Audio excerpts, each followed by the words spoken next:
Welcome everyone to tonight's council meeting. I'm the Mayor, Councillor Rankarasik.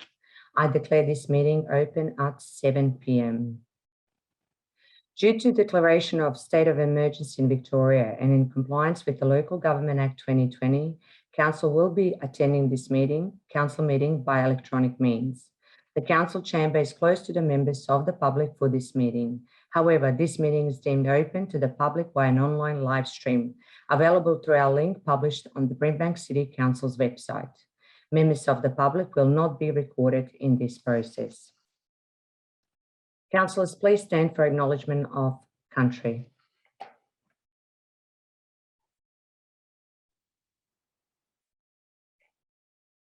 On behalf of Brimbank City Council, I would like to acknowledge the traditional custodians of this land, the Wurundjeri people, and pay our respect to elders past, present, and emerging. I ask councillors to remain standing for the council commitment. As the council, we will act in the best interest of the Brimbank community and consider the immediate and long-term impact of our decisions. We'll make these decisions fairly and without bias. We'll uphold all of our obligations under the laws of Victoria and council's local laws, and will act in accordance with our code of conduct. Please be seated.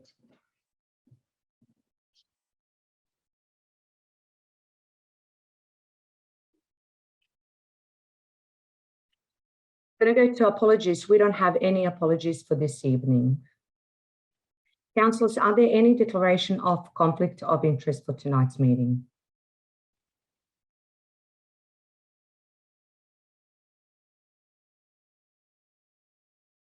I'm going to go to item 5, designation of items as confidential. There are 3 items to be designated as confidential. May I have a mover of a motion to designate the items as confidential? Councillor Papalia? Yes, I'd like to move the motion. Thank you, Madam Mayor. As per the screen. Thanks. Do I have a seconder? Councillor David? Second, Mother. Councillor Papalia, would you like to speak to this motion? No, thank you. Councillor David, would you like to speak to this motion? No, Madam Mayor. Thank you. Would anyone else like to speak to this motion, councillors? I put this motion to vote. All in favour, please raise your hands. I declare this motion carried.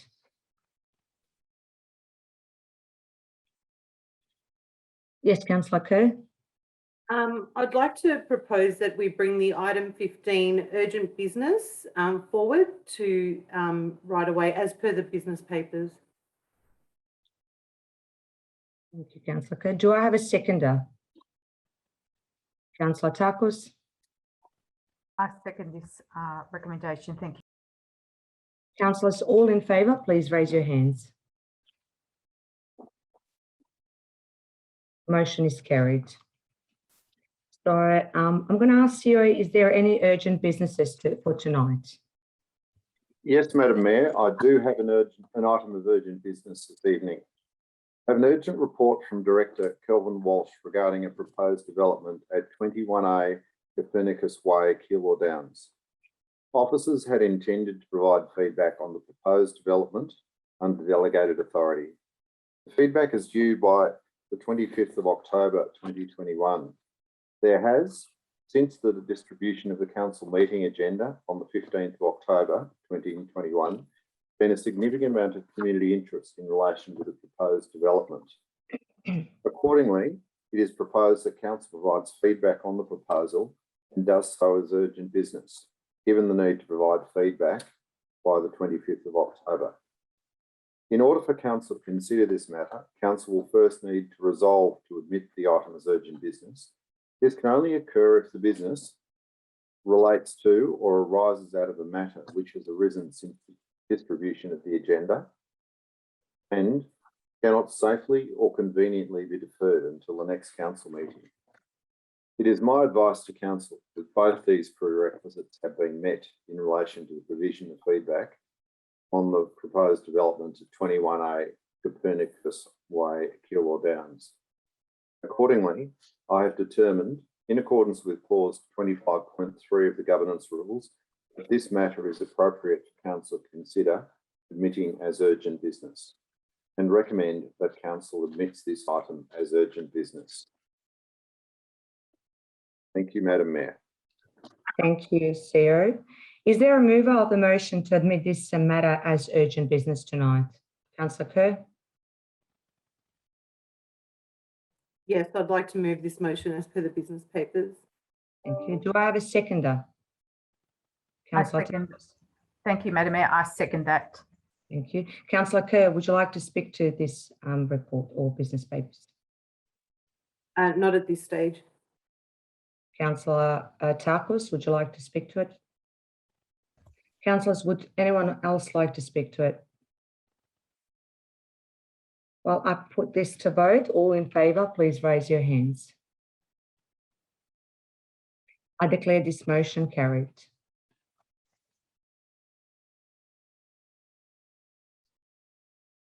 Before I pass to Director City Development, Oh, sorry.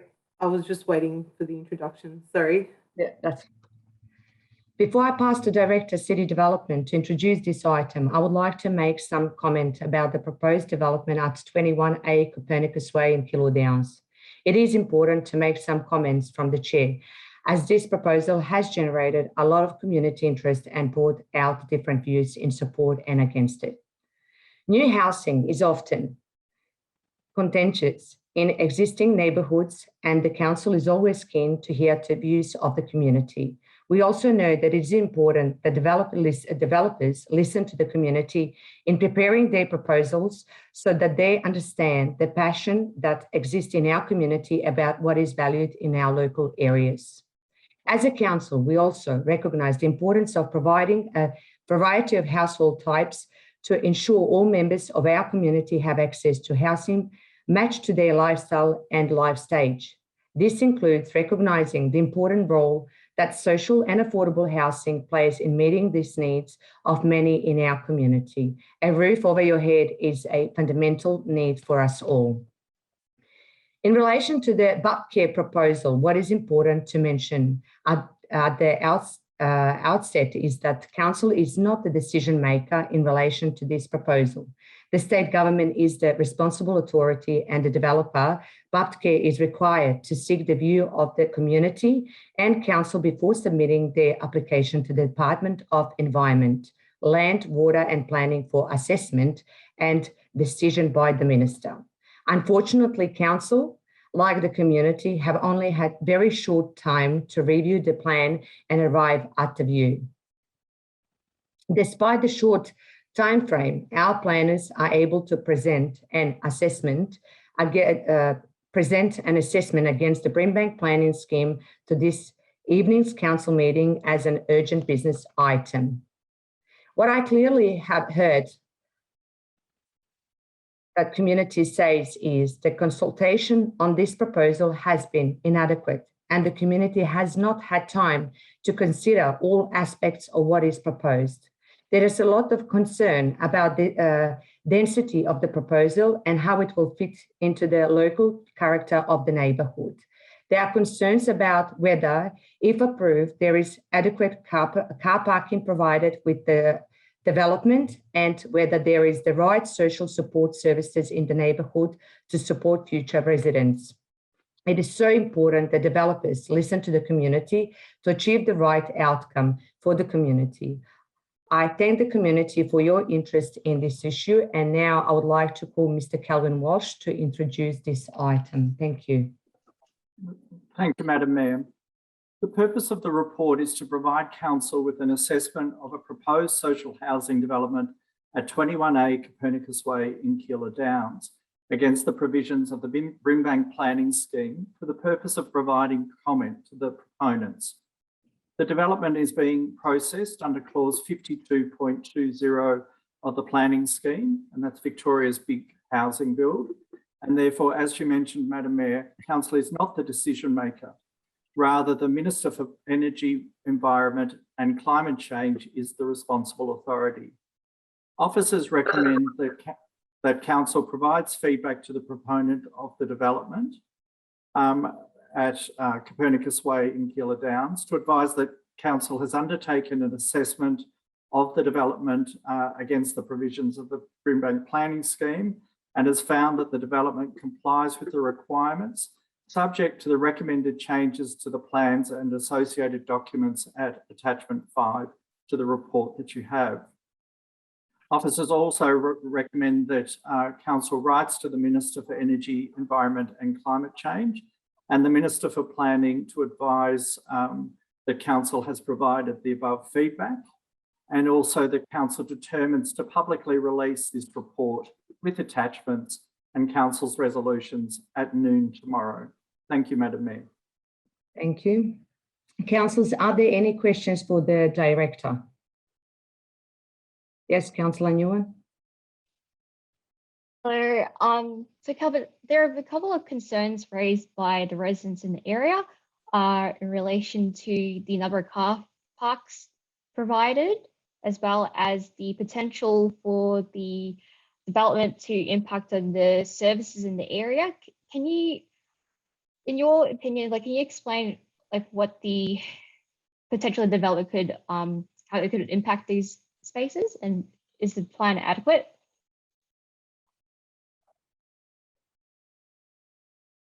Oh, you're on mute, Calvin. Sorry about that. So through you, Madam Mayor, the assessment that is attached to the report, so at attachment attachment 4, details the requirements that are in the planning, the assessment against the requirements of the planning scheme. Residents did raise concerns about car parking and the like. However, our assessment has determined that they have 19 excess car parking spaces, and that is detailed in the assessment attached.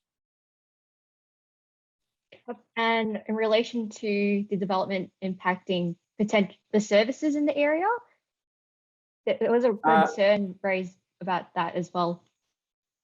Again, through you, Madam Mayor. So residents did raise that as a concern that there's because of the nature of the housing and the anticipated residents there, they did raise concerns about whether there would be good connections to the support networks that would be required for residents more broadly within the local area. In terms of that location, it is adjacent to an activity centre. It sits just north of Brimbank's Health and Wellbeing Hub.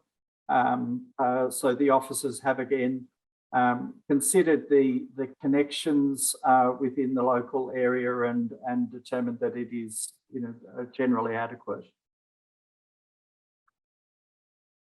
thank you, Calvin. Is there any question? Is there any more questions, councillors? Yes, Councillor David. Thank you, Madam Mayor. I usually don't ask questions of such, but it's usually the developers or the builders, before they get a permit, they have to add an advertising board for 14 days, and that's the rules or the law, if I might say. Has this been done, please? Through you, Madam Mayor, thank you, Councillor David. So the report does detail that this proposal is being advertised under the Victoria's Big Housing Build.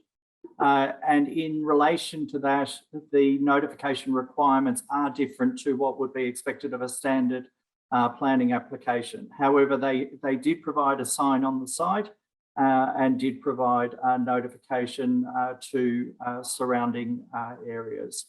Again, the purpose of that notification was to advise residents of their ability to provide comment directly to the proponents. So the process that is applicable in this case is that the proponents, prior to submitting the application to the Department of Environment, Land, Water and Planning, must demonstrate that they have consulted with the community and with council for a period of determined within the Act and within the planning scheme, and from our observations, they are meeting that obligation. Thank you, Madam Mayor. Thank you, Councillor Papalia.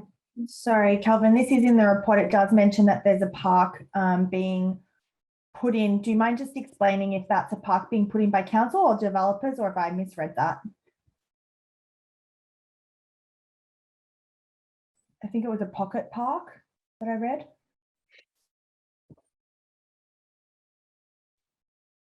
Madam Mayor, I might take that on notice in terms of the requirements of who would be responsible for delivery of that, and I'll provide that information to council after the council meeting. Thank you. Thank you. Councillor Lancashire. Thank you, Madam Mayor. Just a quick question about traffic generation with this social housing. Normal houses, you would expect about 10 vehicle movements per day from a house. With this type of housing, do we have an idea of the number of vehicle movements per dwelling that this type of social housing would incur?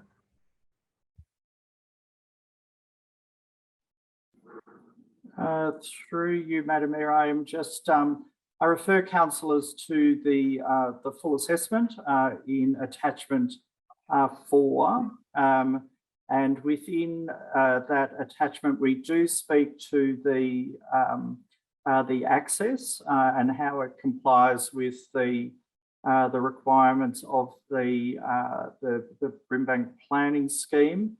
In terms of the measures that are applied by the comments by the traffic engineers. Again, Madam Mayor, I'll take that on notice and provide the advice to councillors in terms of the exact number of movements that we are applied. Thank you. Any more questions? No. Do I have a mover of this motion? Councillor Kerr.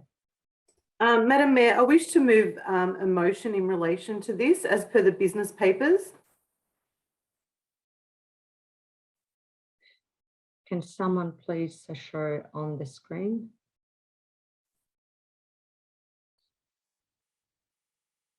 Thank you.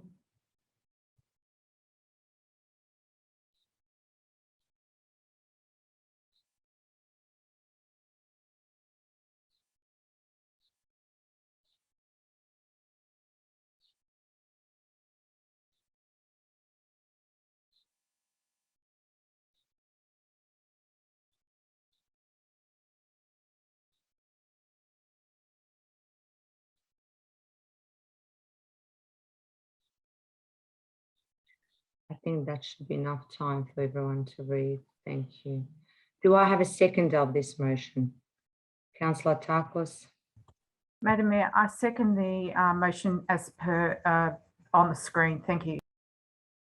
Okay. Councillor Kerr, would you like to speak to this motion? Yes, please, Madam Mayor. I submit this amended motion on behalf of the community. To date, the community has responded with over 1,100 signatures on a petition. The residents are not opposing social housing. They are concerned with the scale and density of this development. The main concerns of the community are lack of community consultation. Only the neighbours who live within 150 metres of the proposed construction were notified. The construction process also lacks sensitivity to the demographic background of the residents. A majority of those living in Killardowns represent an elderly demographic, including those within 150 metres. Most have English as their second language, and the flyer was not distributed in any other language apart from English. Also, social infrastructure, amenity and access. The additional 47 units in the proposed location flags concerns with regards to suitable access to services such as NDIS, major public hospitals and other social and community services that are already at capacity. Accountability and transparency. In the recent consultation meeting, Bapcare claimed they surveyed struggling Melburnians around the topic of their suburb of choice, reporting the overwhelming majority indicated Killardowns as their preference. Most residents are questioning the transparency of this claim and request Victorian government assistance in obtaining the survey results to verify the above to date. This information remains unavailable, unclear, and unverified of fact. There's also a concern with density and the impact of traffic and COVID-19. The addition of 47 units in a clustered fashion will add to traffic congestion and social distancing concerns. Brimbank is considered one of the areas where COVID-19 positive cases remain really high. There are currently over 1,400 cases of coronavirus in Brimbank. I understand social housing is a pressing issue and required within the community.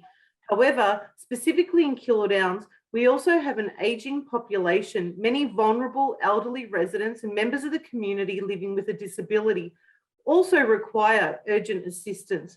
The community welcomes the inclusion of an aged care facility catering for the most vulnerable of residents. The community has indicated they would support a development with the number of units limited to 37 one-bedroom dwellings to cater specifically for the elderly or those with a disability. The development should also provide for more separation between the dwellings to preserve the neighbourhood character. It should include more open space, a small park, and additional canopy tree planting on the site. Improve connections to local support services, i.e. a carers hub, exercise equipment, and garden beds. The site has a proposed aged care facility, therefore units or social housing specifically for this demographic would be in line with the community requirement and also reduce the number of cars and in turn congestion on site, transforming the precinct into a hub for the elderly. With 30 or so self-contained units and an on-site aged care facility, the extra space could be used to deliver much needed services to our community. The community want confirmation the land will only be used for an aged care facility and not further high density units. The community want to see the land activated for the aging population. They want to see green spaces, trees, units that are not packed in like sardines. This piece of land has the opportunity to become an innovative and functional community asset. Trees, garden beds, gym equipment, and facilities specifically catering for the elderly and those with a disability. The residents are not against social housing. They are against the sheer density of this development. The changes proposed to this development have the ability to transform this precinct into a development the community can support and be proud of, offering the best care for residents in a location they can be proud to call home. I call on the state government to review our submission and put profits aside to consider the requirements and requests of the community. The residents are outraged over the lack of consultation and transparency. I urge my fellow councillors to support the residents of Brimbank to listen and act on their concerns. Please support our community. Thank you. Thank you. Councillor Tarkus, would you like to speak to this motion? Thank you, Madam Mayor. Yeah, I'd just like to support the words presented by Councillor Kerr, and I think that fundamentally this is not about being against social housing. It is, however, a concern that more of these types of decisions are being made by the state government without any proper consultation with our community.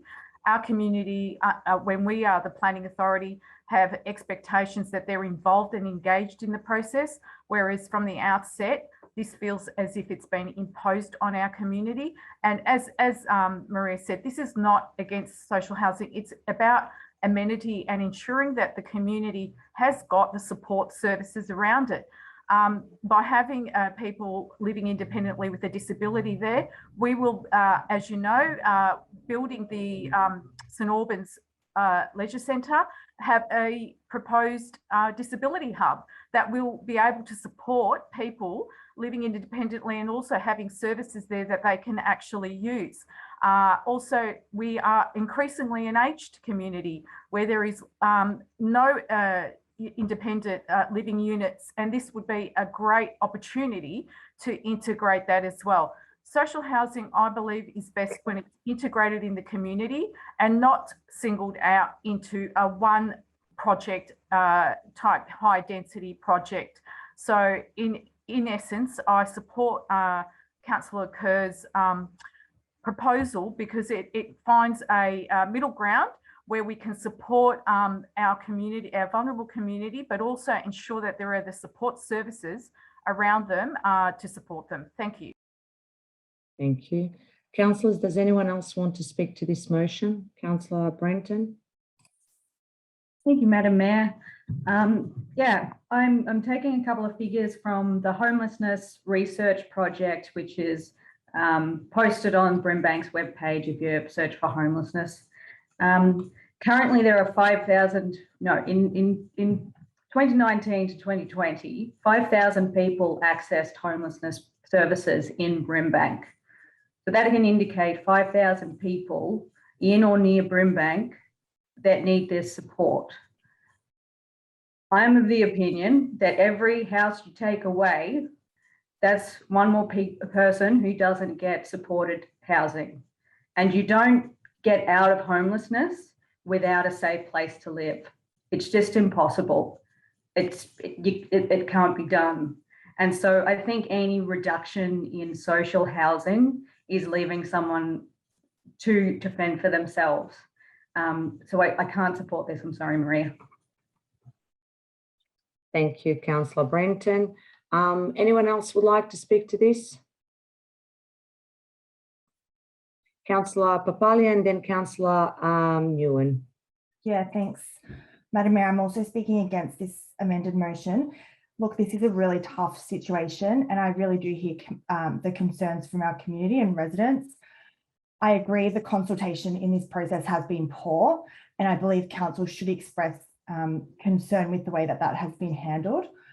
On the other hand, as Councillor Branton mentioned, homelessness in Brimbank is of the highest in the West, and homelessness is actually represented by 26% that are young people under 24. I think this project presents diverse housing. So from what I've read, there's 13 homes that are specific to singles, 23 of which are single story, and the other 12 of which are double story. I think housing is a barrier to so many things, including employment, and it's one of our council priorities. So I'm sorry, Maria, I can't support the amended motion. Thank you. Thank you, Councillor Papalia. Anyone? Oh, sorry, Councillor Nguyen and then Councillor Borg.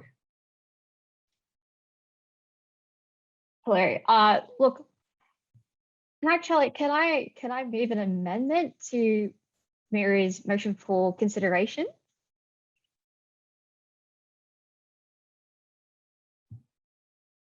Julian, can we have you back? I think you can.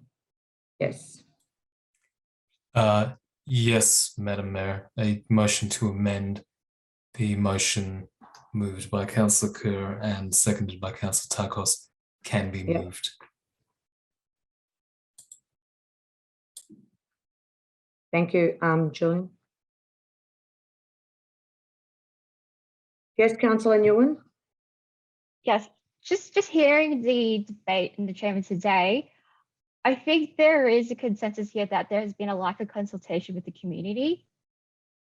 So like I'm happy with the amendment to add in part B, which requests that the proponents are required to undertake additional consultation with the local community and extend the time frame for providing comments. But I think the contention here is with part A, which is proposing here to not provide more than 37 dwellings, which is a difference from the original proposal by the development to provide 47 dwellings. My amendment would specify that to propose that, just to not reduce the number of dwellings, but to keep those additional amenities if possible, if that's reasonable. And perhaps consider fair analysis if it is required to reduce it or not. Like, sorry, if that's like clear, can you guys just put this on the screen so we can just type it out? Can we put Councillor Kerr's motion on the screen so everyone else can see it?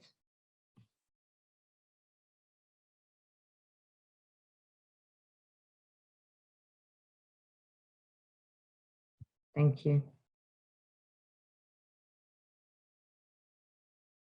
We can leave this on screen for some time, but Councillor Nguyen, you can still talk to it if you would like to, or to your amended one.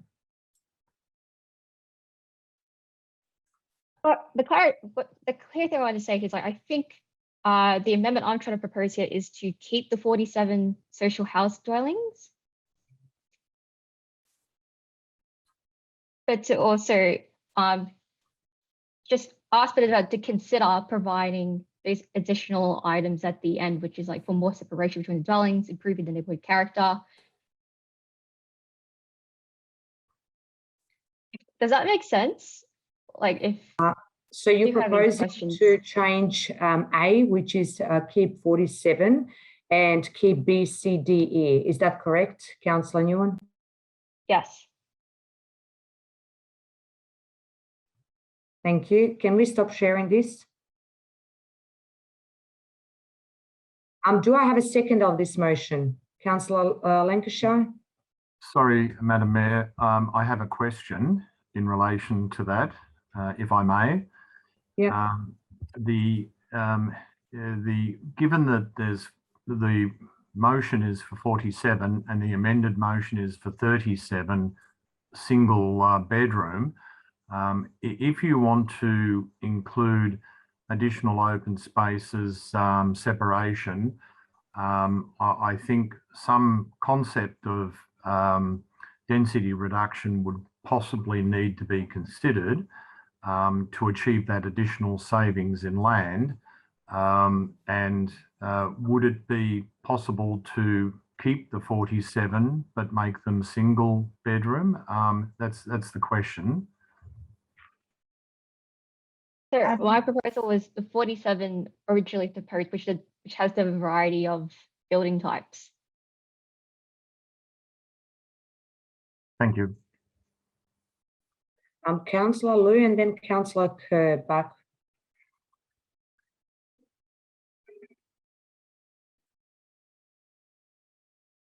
You unmute, Councillor Liu. Thank you, Madam Mayor. Sorry about that. I just want to make a quick comment on this motion, just to council fully aware. These motions we are not a planning authority, even though we are recommending the submission. It is up to the Minister of Planning to decide. What I suggest is, if we could submit the motion with the 37 and additional F, that those 10 housing which have been deducted on this site be spread out within Brimbank and other site, which they are at the moment developing as well. So we just spread out evenly. That way we're not losing any housing in our municipality, just for this site, just to as a pass, if that makes sense. Thank you, Councillor. Before I get to you, Councillor Kerr, can I just get CEO to say something? Thank you, Madam Mayor. I just want to clarify, I don't believe you can accept the amended motion as being put forward by Councillor Nguyen. Under our governance rules, the amendment must not directly be opposite to the motion.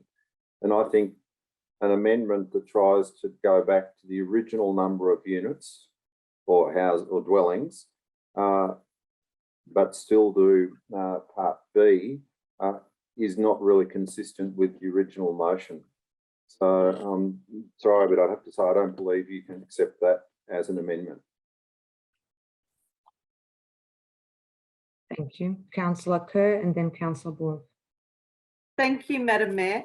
I just want to respond to, I guess, what's been spoken about. Now, first of all, I have 1,100 signatures from the community opposing this development. There's possibly approximately 10,000 residents within Keilor Downs. 1,100 people have opposed this development. They're not opposing social housing.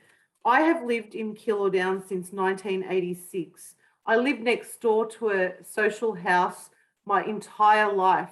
This house is on a 600 600 square metre block, and these residents lived with dignity and space. I don't believe that just because someone has to live in social housing, they need to be sardined and compacted into these tiny units. They deserve the same dignity as everybody else in the community. Keilor Downs has over 20 social homes already in Keilor Downs, sitting on 600 square metre blocks. These homes are original from the 1980s. They can be knocked down and they can be put 2 or 3 units on each of these properties. That will more than accommodate for the number of people that would miss out on these social housing. It would mean that these people in the community are integrated within the community. They're living a normal life. They're not compacted in like sardines. That's the first point. The second point I'd like to make is we are disturbing the integrity of Keilor Downs. You've got 1 minute in your right to reply, Councillor. Councillor Kerr, you've got 1 minute. Thank you. This is an ageing population. We need to cater for the most disadvantaged in our community. These are the elderly. These are people living with disabilities. These are people that need to be close to amenities, medical facilities. We are not against social housing. We're about integrating social housing into the greater community. We're not about succumbing to the state Labor government who is pushing these projects into the safe seat in this area. Our residents have spoken, 1,100 residents, and I urge the councillors to support this. Thank you.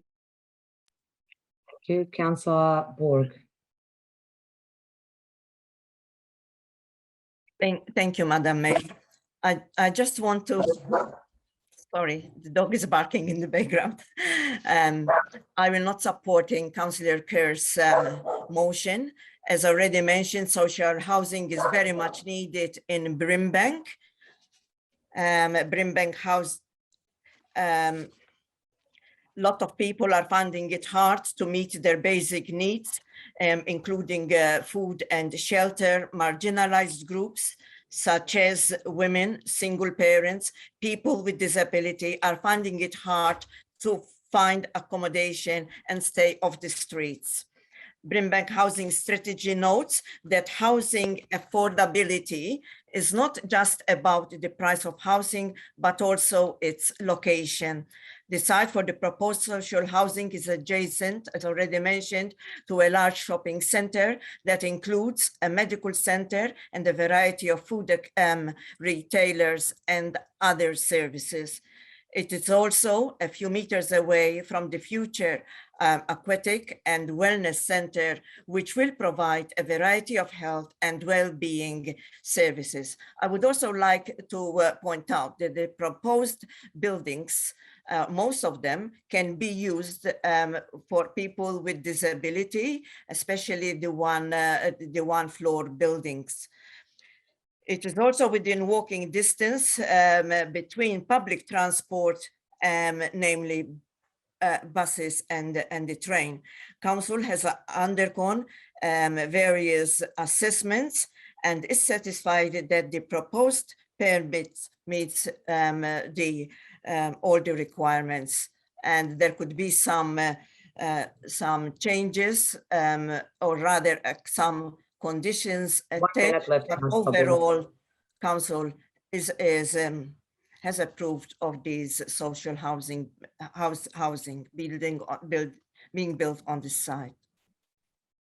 Thank you, Councillor Borg. Anyone else would like to speak to Councillor Kerr's motion? Councillor Nguyen, and then Councillor David, and then Councillor Lancashire. Councillor Borg, can you put your hand down, please? Thank you. Hello, Madam Mayor. I would like to speak against the motion. Before, I was just requesting to provide an amendment. Look, unfortunately, I would have to speak against this motion due to the reasons mentioned before. Social housing is required. It's needed in Brimbank. As Councillor Papala mentioned before, Brimbank is the municipality with the highest rates of homelessness in Melbourne's West. And I totally agree that the housing that we provide needs to be adequate for people with disabilities and for the elderly as well. But social housing, there is a very diverse number of people who need social housing. And furthermore, based on the answers to the questions I asked before with Director Kelvin Walsh, it's shown that there is adequate car parking. In fact, there is a surplus of 19 car spots. And also, it will be in close amenity to the services that are needed for the community, which is, nearby the medical hub, the care services nearby. Point of order, Madam Mayor. Why are we discussing this after it's been closed? Sorry, I will a point of order for all of you because everyone had, Councillor Kerr had a 2 minutes right to reply, and Councillor Borg already spoke. Councillor Nguyen tried to amend that motion. So you speaking to this motion, Councillor Kerr's motion, you've got 1 minute and 30 seconds, so use it wisely. Thank you. I just raised my point. I think we should be supporting social housing, and if we reduce the number of dwellings, that's less people who will be able to access an affordable house. Thank you. Councillor David. Thank you, Madam Mayor. I'm a little bit confused as we work very hard as councillors and officers and our directors for the last 2 years now. And 6 months ago, we started, or just before 6 months, we started our plan for the next 4 years. And every time we met, consultations with residents and all, the word affordable housing came up every time. And I in all respect to Councillor Kerr, and I understand it's her area, it's a ward councillor there, he lives in the area. But at the same time, to me, I received 3 or 4 different emails from the residents there. One of them is very demanding by saying, this is my area, and I quote out of it, this is my area. I'm proud of the area I live. I fear for the future of Kilo Downs.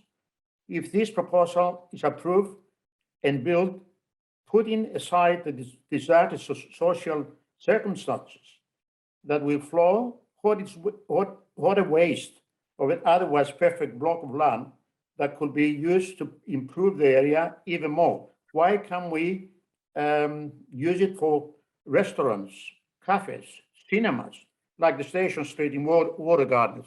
So in other words, they don't want anything like that, even housing at all, or whatever. So look, I think it's true what I heard a couple of councillors say, and I never thought I lived the years that I see people sleep in the streets in sunshine and in Alfreda Street. I think that's terrible. I don't want to see them, and when I do see things like that, I feel sorry because as a young man, I used to watch them in the city, and I thought to myself, what a terrible thing to see. But we see them right in our city now, and we have to work on it. And everybody's speaking about affordable housing. And these people, we've got more migrants coming into Melbourne, Victoria. So all these people, they haven't got any housing to get into. So it's a must for us to support it. Thank you, Councillor David.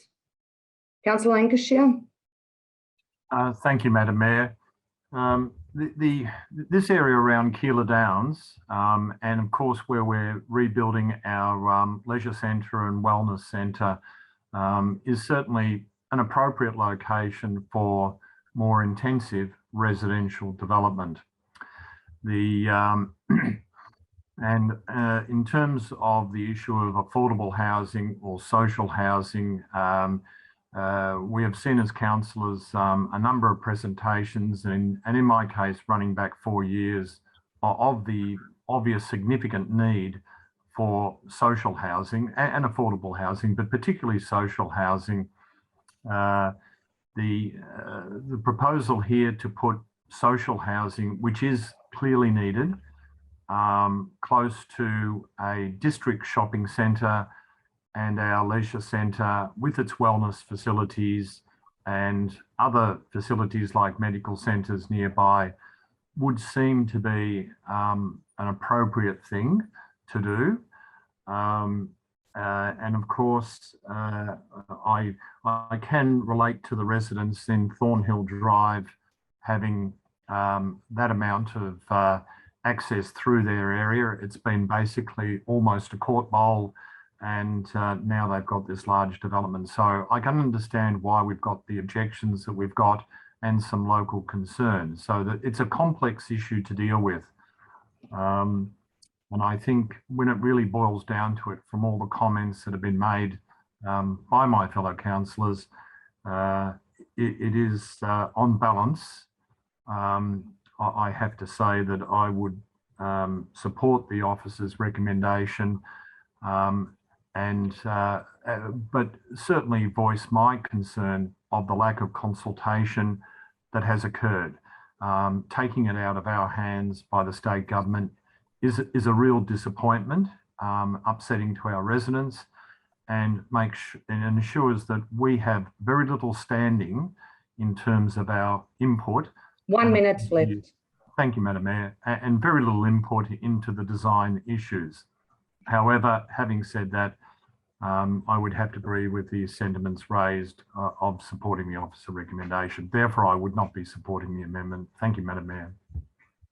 Thank you, Councillor. Just before I talk further, just want to let everyone know and refresh everyone's memory. Mover has 5 minutes. Everyone else has got 3 minutes. Mover has got a right of reply for 2 minutes. And if you speak already once, you can't speak again. And if you do have a question, you can ask the question. Thank you all.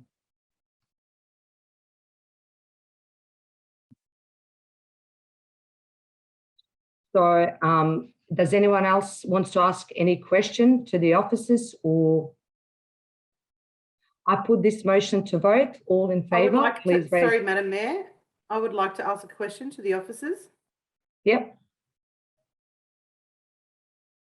I would like to ask the officers what is going to be done about the lack of transparency, the lack of consultation to our residents.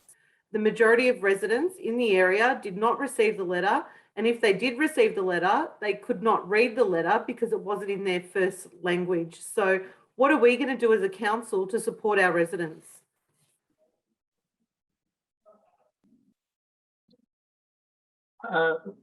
Through you, Madam Mayor, and without preempting what the decision of the council may be, if Councillor Kerr's motion is lost, council may wish to amend the officer recommendation and include the changes that were in Councillor Kerr's motion at Part B. So a councillor who moves the motion may wish to request that the proponents are required to undertake additional consultation with the local community as per what Councillor Kerr included in her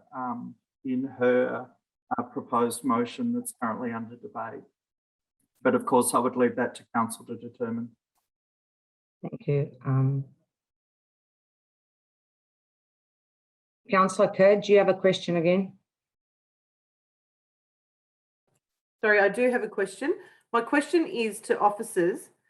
The notice of the development was placed in such an obscure place in the development that none of the residents, due to COVID restrictions, had ever a chance of seeing this. What are we going to do as a council to rectify this issue? Through you, Madam Mayor, as I advised in introducing the matter, the council is not the responsible authority for this in relation to this matter. The Department of Environment, Land, Water and Planning, through the planning scheme, has set the process in relation to big housing build programs, and therefore it is a matter for the state. Thank you. Councillor Liu, do you have a question? Yes, Madam Mayor, just quickly to the Director. I just want to clarify, this is social housing or affordable housing, this particular block? It is social housing. Through you, Madam Mayor, in response to Councillor Liu's question, it is social housing. Thank you. Councillor David, do you have a question? Just to clarify as to what we're voting for, Madam Mayor. Sorry? What are we voting? Nothing the yet. officers, Just, the we're discussing Councillor Kerr's amended motion still. And I would like, before we go to the votes, I would like to ask governance to share Councillor Kerr's motion again on the screen, please. So everyone is sure of, that's it. So everyone can have a second read and just make sure they understood everything.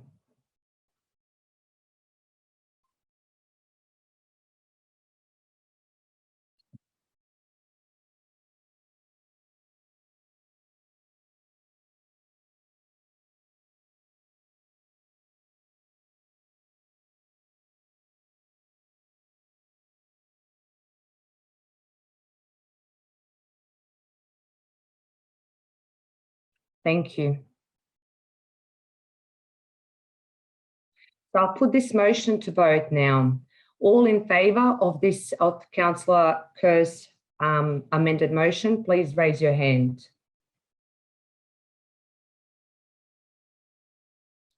I declare this motion lost. So we would have to go back to our original motion.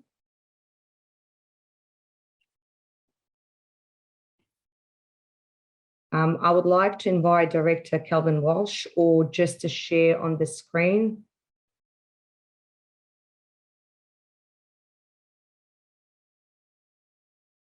That was original motion that was proposed by council. So everyone can see and read if they need to.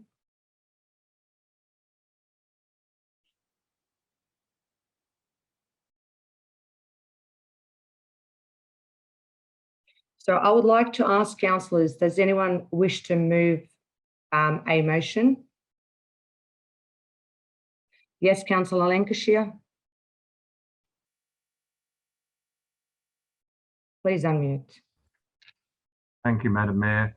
I would like to propose a motion with the additional component that was referred to by the Director, Calvin Welsh,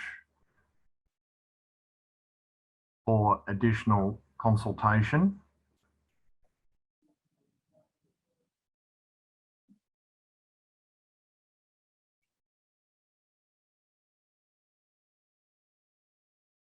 Thank you, Madam Mayor. I would put the alternate motion that's on the screen. Thank you. Councillor Lancashire, we've got it on the screen. Can you please specify amendment? Yes. Thank you, Madam Mayor. The recommendation that's on the screen with the addition under Part B and requests that the proponents are required to undertake additional consultation with the local community and extend the time frame for providing comments. The rest of the motion remains as is. Thank you, Madam Mayor. I move that motion. Thank you, Councillor Lancashire. Do I have a seconder of amended motion? Councillor Liu? Thanks, Madam Mayor. I'll second that motion. Thank you. Councillor Lancashire, would you like to speak to your amended motion? Yes, thank you, Madam Mayor. We've certainly had a lot of debate on this issue. There's been a massive amount of community objection to it. We also realise that we have social responsibilities. As pointed out, the need for social housing is irrefutable, and this certainly is a prominent location, a good location for this type of housing to occur. it has some difficulties. However, I think there's a lot to be gained on extending the consultation, requesting an extension to that consultation, so that we can engage as much with the community as possible on these issues. I believe we would do that if we'd been able to have a normal time frame and normal responsibilities as a responsible authority to consider this matter. So I do support the additional consultation, given the considerable degree, of public concern to undertake that additional public consultation. So thank you, Madam Mayor.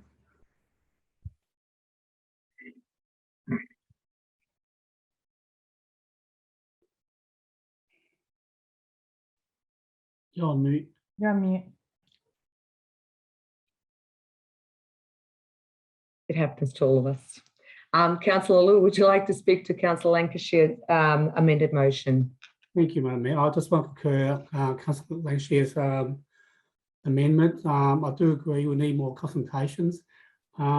Just so residents know that this is not the only site which social housing or for housing is under the big bill in our city. There's other wards that have a similar site, and I hope they'll have similar consultation so residents understand what's going on, and also hopefully different language as well, not just English, just to make it more transparent for people to know what's going on.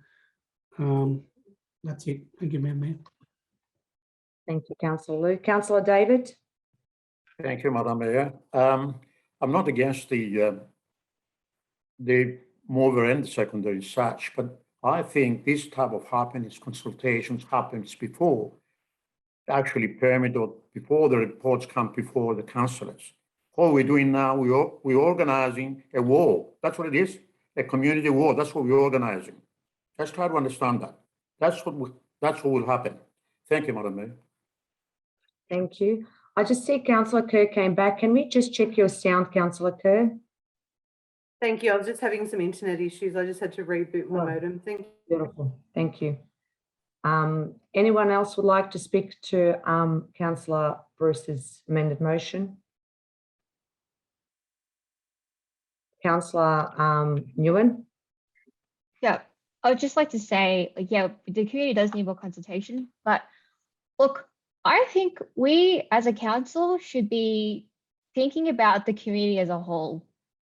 We need to think about the social interests of everyone, and there are people out there who don't have a voice or are not as vocal. So look, I support Bruce's amended motion. Thank you.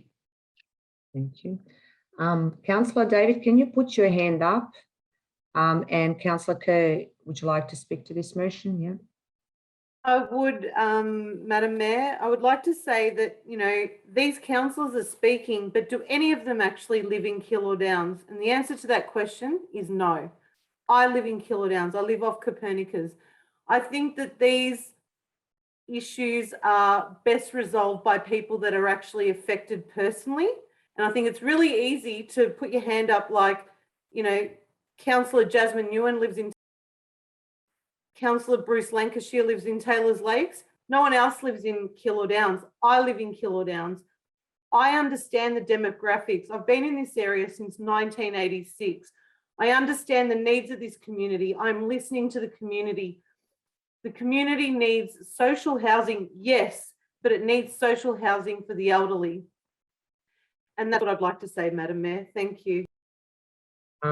I would just say that Councillor Nguyen doesn't live in Taylor's Lakes. She lives in Sunshine. I wasn't sure if you lived in Keilor, Councillor Kerr, but that doesn't matter. We do support. My house is in Keilor Downs. Thank you. It's on in Harricott Court in Keilor Downs. Thank you. Would anyone else like to speak to this motion? All right, we're going to put Councillor Lancashire's amended motion to vote. All in favour, please raise your hands. I declare this motion carried.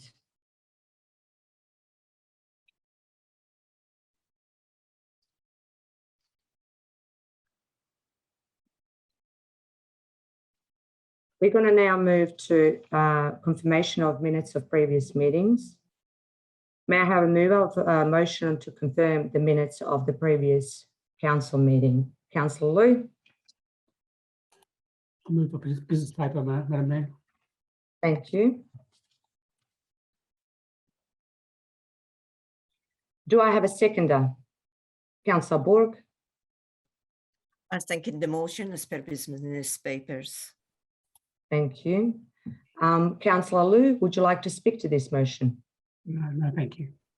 Councillor Borg. No, thank you. Would anyone else like to speak to this motion, councillors? I put this motion to vote. All in favour, please raise your hands. I declare this motion carried. We're going to go to item 7, which is condolences, and there are no condolences tonight. Item 8 is congratulations. There are no congratulations. We're going to go to item 9 now, which is public question time. Mr. Sikalia, I understand we have received questions from members of the public. We have received a significant numbers of questions and may not have time in this meeting to read out and answer them all. Officers will provide written response to those questions we do not have time to read out and answer in this meeting. Thank you.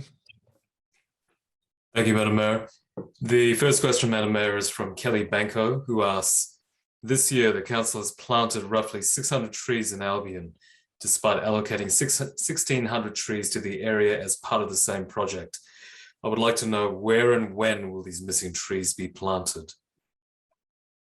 Council has planted 600 trees in Albion, completing the total number planned within the 2021 tree planting program.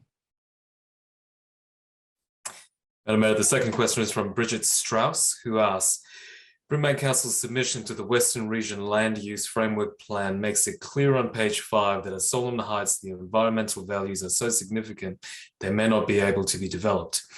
Is it now Council's position that no development will ever be permitted at Solomon Heights, given that Council has nominated Solomon Heights as a regionally significant industrial precinct with significant impediments to development? There are nearly 200 Solomon Heights landowners who will be affected by such a significant change in council policy who have not been consulted. No, it's not council's position that no development will ever be permitted at Solomon Heights. However, landowners would be required to undertake further investigations, such as an environmental strategic assessment to determine the development potential, if any, of the Solomon Heights precinct. The second question from Bridget Strauss, Madam Mayor, is if no development is ever intended to be permitted at Solomon Heights, when will Council undertake a compulsory acquisition of the affected lots? Many landowners have owned their lots for several decades and have incurred a significant economic opportunity cost for being unable to develop their land. A clear decision on this issue from Council once and for all is urgently needed. Council has no current plans to undertake compulsory acquisition of land at Solomon Heights. Madam Mayor, the next submission is from Thamira Sangeeth. The submission does not contain a question and will accordingly not be read out, and a response will not be provided at this meeting. Madam Mayor, the next submission is from Kathy Song. Kathy Song's submission does not contain a question, and the submission will not be read out, and a response will not be provided at this meeting. The next question, Madam Mayor, is from Tim Everett, who asks, today I went for a walk along Cororoit Creek, and just before the boulevard on Kimberley Road, I found 2 dead lizards.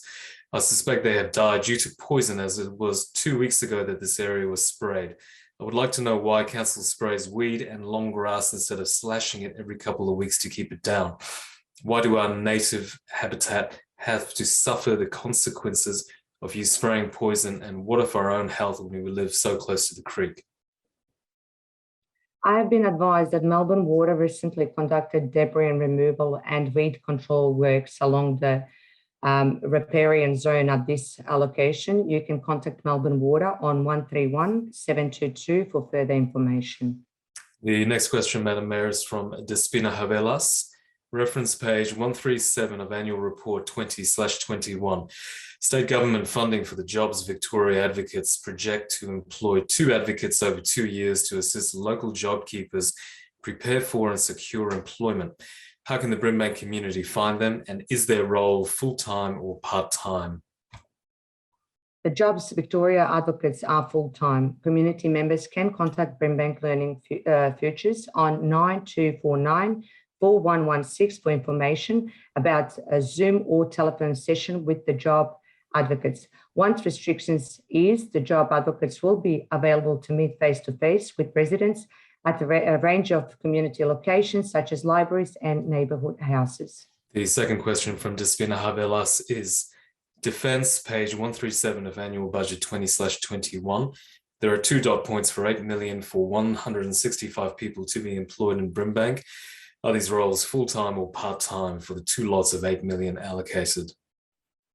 These roles were a mix of full-time and part-time, employed for 6 months under the state government funding Working for Victoria program. The next question is from Irene Stokes, President of the Brimbank Ratepayers and Residents Association, who asks, on 16th September, the Brimbank Ratepayers and Residents Association emailed all councillors and senior council officers a proposal requesting increased accountability and transparency from this council. To date, there has been no reply either from councillors, the CEO or the Director of Community Engagement, despite follow-up emails. Can the Mayor please confirm if this council intends to listen to the Brimbank community and implement monthly public forums or ward forums as suggested, in line with what other municipalities are doing? I can confirm your email has been received and noted. Council engages in a wide range of community engagement activities and will continue to do so. The next question, Madam Mayor, is again from Irene Stokes, who asks, can the Mayor please confirm the cost of the Council's sponsorship of multicultural radio station 3ZZZ and what this sponsorship entails? Council does not have a sponsorship arrangements with 3ZZZ. The next question, Madam Mayor, is from Graham Bloor, who asks, given that Development Victoria have committed only 3,100 trees to the new Canley estate, will Council look to match that figure for the site and explore other sources for further tree numbers to address the major heat effects of the WRR heatsink? The total number of trees to be provided in this development is currently unknown, as Development Victoria has submitted their proposed amendment to the Minister of Planning. Council will be seeking at least 30% canopy cover, which is consistent with the Brimbank Urban Forest Strategy. Madam Mayor, the second question from Graham Bloor deals with the subject matter already answered in P145/2021 at the Council meeting on 21 September 2021. I've determined that this question deals with subject matter already answered in P145/2021 at the Council meeting on 21st September 2021. Accordingly, I have disallowed this question on the basis of closure 57.12.3 of the governance rule, and the question will not be read out or responded to. The next submission, Madam Mayor, is from Belinda Gajoni. Belinda Gajoni's submission does not contain a question, and the submission will not be read out, and a response will not be provided at this meeting. The next question, Madam Mayor, is from Jamie Ramsey, who asks, given the upcoming council meeting is the last meeting before the mayoral vote, can this council reassure residents that this mayoral vote will be decided on whom is most qualified at this time to lead Brimbank through demonstrated engagement with the whole community rather than selection based on political deals? The Local Government Act provides that any councillor is eligible for election or re-election to the office of mayor. Second question, Madam Mayor, is again from Jamie Ramsey, who asks, can this council reassure residents that no deals have been discussed and/or will not be made as to whom the mayors of Brimbank Council will be for the next 3 years? The Local Government Act provides that the election of the mayor must be conducted in accordance with the Local Governance Act and a council's governance rules. The penultimate question, Madam Mayor, is from John Heddich, who asks, the recent VAGO report, Integrated Transport Planning (August 2021), identified numerous planning problems occurring in DOT, with many of them now obvious in transport plans for the Sunshine Albion Rail Corridor and local precincts. Given that this poorly sequenced and poorly integrated transport and land use planning is expected to significantly diminish investment appetite in the transformation of Sunshine and Brimbank more widely, is Council considering making a request to the federal and Victorian governments to pause Marl and conduct a short, intensive expert review of the integrated planning for Marl and the Western Rail Plan in the Sunshine Albion corridor before known problems are built in? No, however, Council continues to lobby the state government to deliver outcomes aligned with the Transforming Brimbank Vision 2050.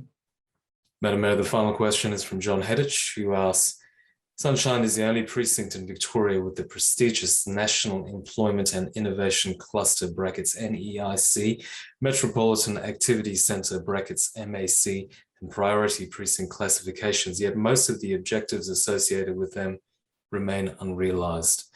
It is also the only transport priority precinct not being planned as a joint business and transport priority precinct. Given these prestigious classifications and the Council's transformation agenda, is Council working with VPA to finalise the current draft NEIC and with Department, Premier and Cabinet to have Sunshine planned as a joined up business and transport priority precinct like the other transport precincts in Arden and Richmond to Docklands? No, Council continues to work with the Department of Transport as the state government's lead agency responsible for planning the Sunshine National Employment and Innovation Cluster. Thank you, Madam Mayor. There are no other public questions.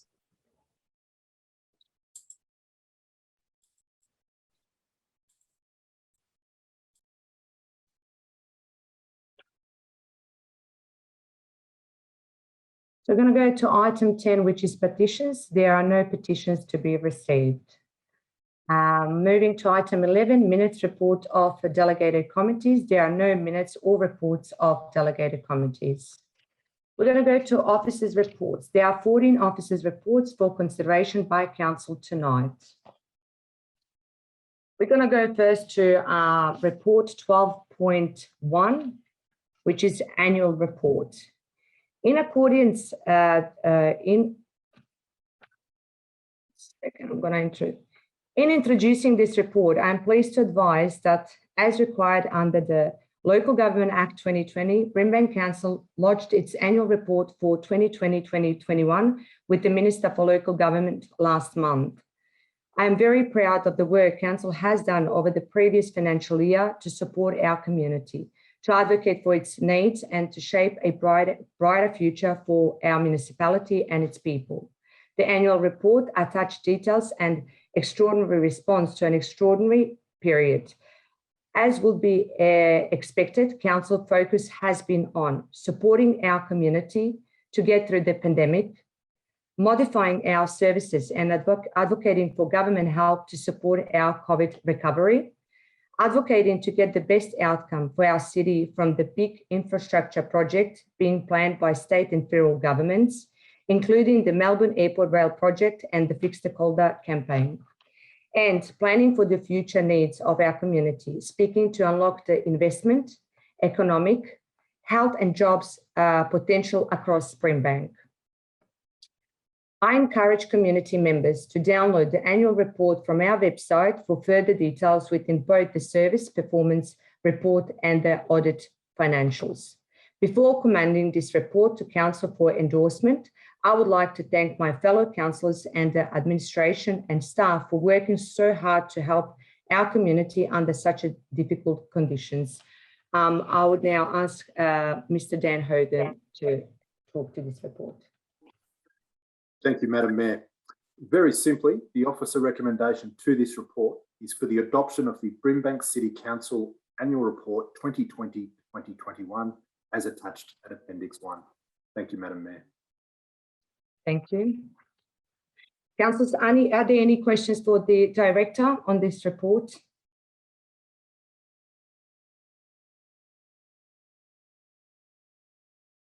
Do I have a mover? Councillor Takos. I move the officer recommendation. Thank you, Madam Mayor. Thank you. Do I have a seconder? Councillor Brenton. Yep, seconded. Councillor Takis, would you like to speak to this report?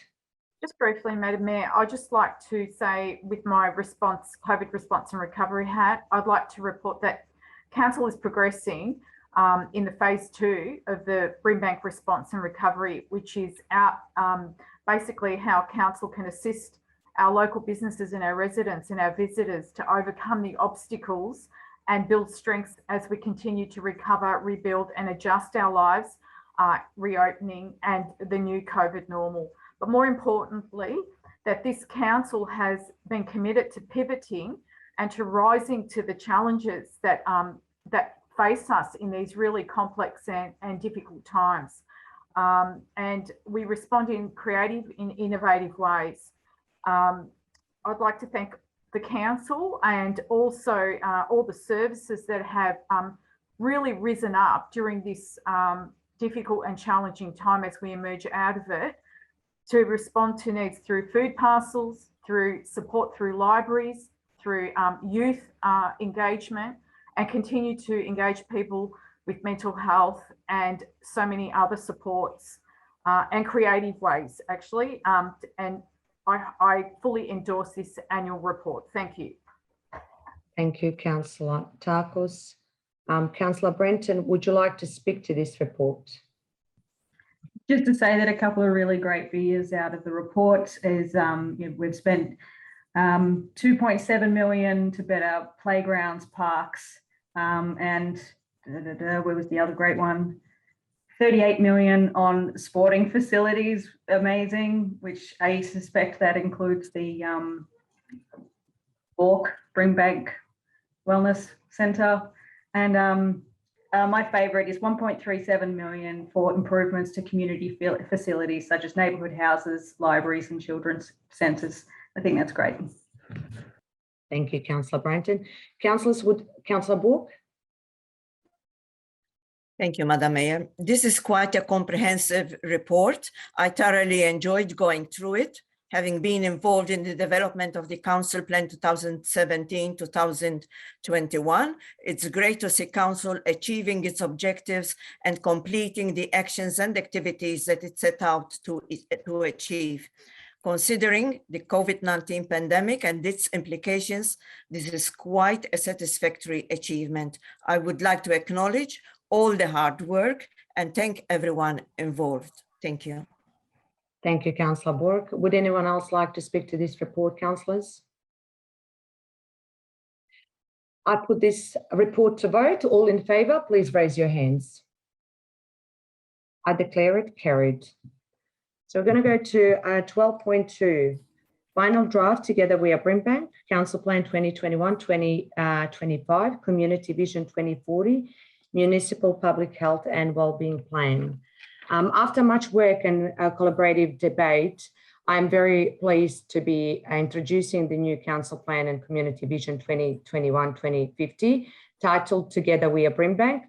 We should be very proud of Together We Are Brimbank, a plan that captures our aspirations of the Brimbank community, and a plan that will guide our work and that of the entire council staff over the next 4 years. Together We Are Brimbank combines for the first time the council plan and municipal public health and wellbeing plan. It also includes new vision for our beautiful city and community, a transformed Brimbank that is beautiful, thriving, healthy and connected. The plan sets out how council will work together, achieving this vision through 4 key strategic directions: people and community, places and spaces, opportunity and prosperity, and leadership and governance. I would like to thank everyone who has taken the time to share their aspirations and ideas, which have been used as the foundation of this plan, and who have provided feedback about the draft. We are much appreciate your contribution that has inspired this work. Thank you. Now I'll just ask Ms. Lindley Dumble to present this report. Thank you, Madam Mayor. The Local Government Act 2020 requires councils to have adopted both a community vision and council plan by the 31st of October 2021. In line with the Public Health and Wellbeing Act 2008, councils are also required to renew their municipal public health and wellbeing plan every 4 years. The final draft, Together We Are Brimbank, presented to council tonight for consideration, brings these 3 key strategic documents into a single integrated plan while addressing the associated legislative requirements. Thank you, Madam Mayor. Thank you, councillors. Does anyone have a question for the director? Thank you. Do I have a move of this motion? Councillor Brenton? Yeah, I move the motion as per the papers. Thank you. Do I have a seconder? Councillor Takos? I second the report as per business papers. Thank you. Councillor Branton, would you like to speak to this report? Yeah, it's really exciting that mental health was one of my big priorities going into being a councillor, and then to find that it's a big priority for pretty much, well, I think the whole council, and now the first priority in the health and wellness portion of this plan is to support improved mental wellbeing. And although it's a new space for council to be moving into, and it's not local government's responsibility, I'm really excited that we're being proactive and finding ways that we can interact in that space. Thank you, Councillor Brenton. Councillor Takos, would you like to speak to this motion or this report? Thanks, Madam Mayor. Only to support what Councillor Branton said, but I also seeking what the feedback of the community is, which is really supportive as we weave this into what our own strategies are. So some of the things that were brought up by the community was information about the Sunshine Priority Precinct Vision 2050. Strengthening Brimbank's heritage values is an important priority. Recognition of the importance of the neighbourhood, how important our neighbourhoods are. Adding carers, people with disability and older people to the health and wellbeing priority, and also people of diverse backgrounds. Support for our strategies relating to improving mental health is a standout, as Councillor Branton said, as well as supporting community access to jobs and education, and improving digital access and inclusion. Thank you. Thank you, Councillor Takos. Councillors, would anyone else like to speak to this report? Councillor Borg? Thank you, Madam Mayor. Great to see this final draft of this document coming to Council for endorsement. It incorporates a compelling vision that captures aspirations for Brimbank community for the next 4 years. As stated in this document, people and community are the heart of Brimbank. There is a strong focus on health and well-being, including mental health, climate change and its impact on health, and increasing healthy eating, active living, and physical activity. Supporting increased gender equality and reducing gender-based violence is also a priority. So is support economic and social inclusion. At a glance, the job ahead of us is quite challenging. However, the strategic directions embedded in this document will facilitate this journey and will lead us to achieving our vision. So will the combined efforts of council and community, as together we are Brimbank. Thank you, Councillor Borg. Anyone else who would like to speak to this report or to this motion? If not, I put this motion to vote. All in favour, please raise your hands. I declare this motion carried. We're going to go to 12.3, Planning Activity Update and Delegate Decisions, September 2021. Mr. Kelvin Walsh, thank you. No, thank you, Madam Mayor. The purpose of the report is to provide council information on the status of planning permit applications and trends in planning approvals in Brimbank, and decisions made under delegated authority during September 2021 regarding planning permit applications and other matters. The officers recommend that council notes the activity report and the delegated decisions included at attachment 1 to this report. Thank you, Madam Mayor. Thank you. Councillors, does anyone have any questions for the Director? Thank you. If not, do I have a mover of this? Councillor Lancashire? Thank you, Madam Mayor. I move the officer's recommendation in the report. Thank you. Thank you. Do I have a seconder? Councillor Branton? Yep, second. Councillor Lancashire, would you like to speak to this report?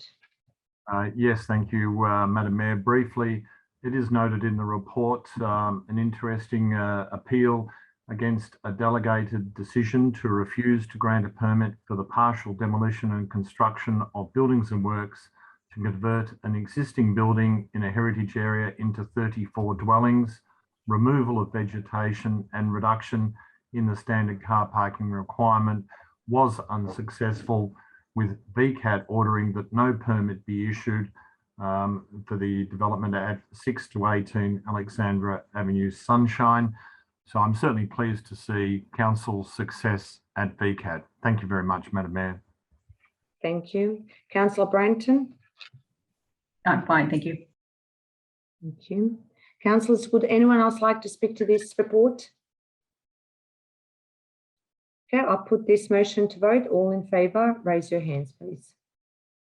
Thank you. I'm going to 12.4, planning compliance activity update, 1st July to 30th of September 2021. Mr. Kelvin Walsh, thank you. Thank you, Madam Mayor. This is a quarterly report, and the purpose of the report is for council to note the planning compliance activity during the period you just mentioned, and the officers recommend that councillors note the planning compliance activity report for that period. Thank you, Madam Mayor. Thank you. Councillors, does anyone have any questions for the Director? Do I have a mover of this report? Councillor Lancashire? Thank you, Madam Mayor. I move the officer's recommendation in the report. Thank you. Thank you. Do I have a seconder? Councillor Papalia? Thanks. I second the motion. Thank you. Thank you. Councillor Lancashire, would you like to speak to this report? No, I recommend the report to council. Thank you, Madam Mayor. Thank you. Councillor Papalia, would you like to speak to this report? No, thank you. Now, councillors, anyone else wishes to speak to this report? I will put this report to vote then. All in favour, please raise your hands. Sorry, yep, 10 in favour, it's carried. We're going to go to 12.5, planning application, P341 2020 and P386/2020 for 32A Green Gully Road, Kilo. Mr. Kelvin Walsh, thank you. Thank you, Madam Mayor. The purpose of this report is to provide council with an assessment of the development plan application P138/2020 and the concurrent planning permit application P341/2020 for the purpose of use and development of the land for a residential aged care facility within the Melbourne Airport Environs Overlay Schedule 2, a removal of native vegetation and access alterations to a road in a road zone category 1 at 32A Green Gully Road, Keilor.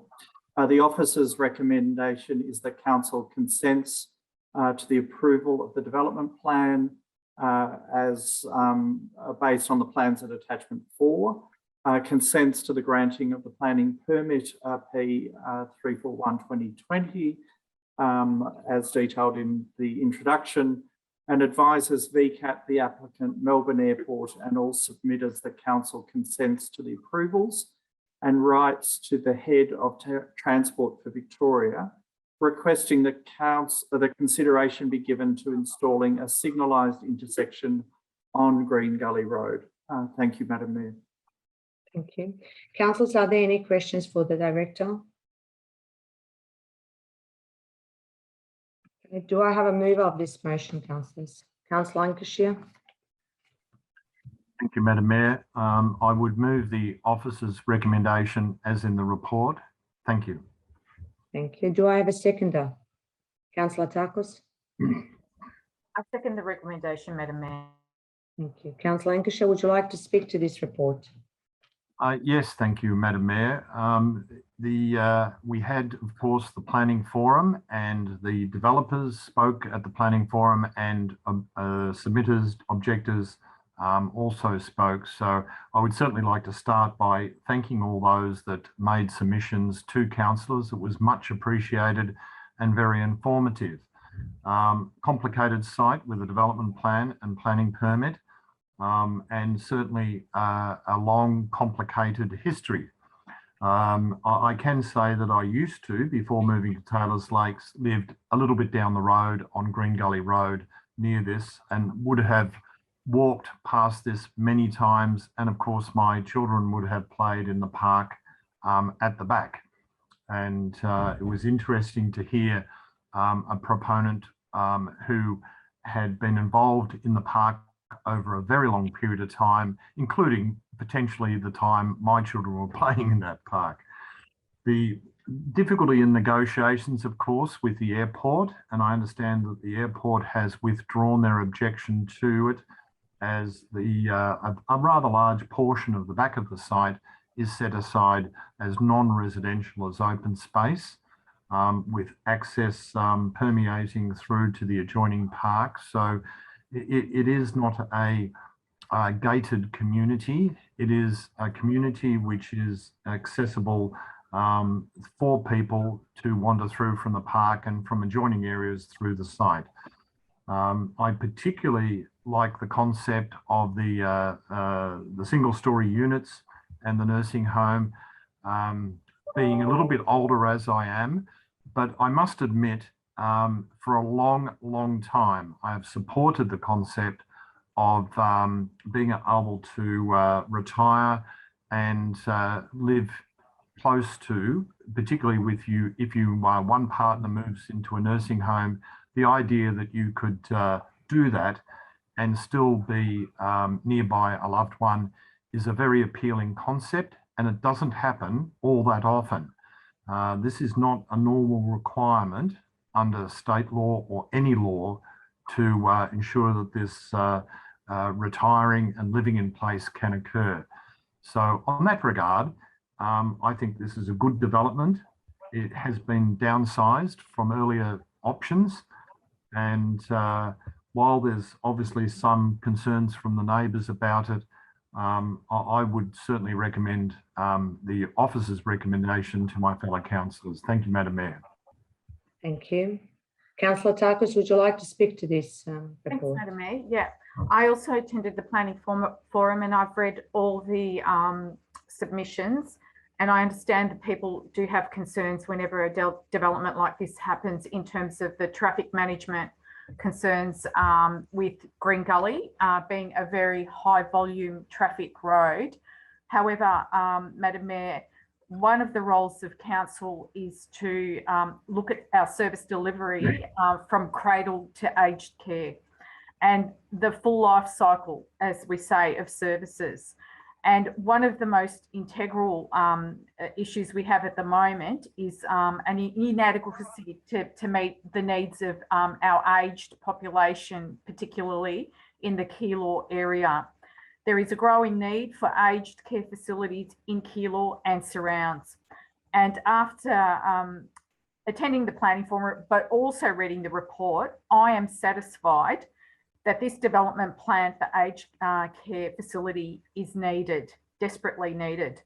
I'm also satisfied that the amendments made by the council since the original application, which includes the traffic management treatment, such as the roundabout at Solomon Drive and the side access, will reduce the concerns with traffic issues on Green Gully Road.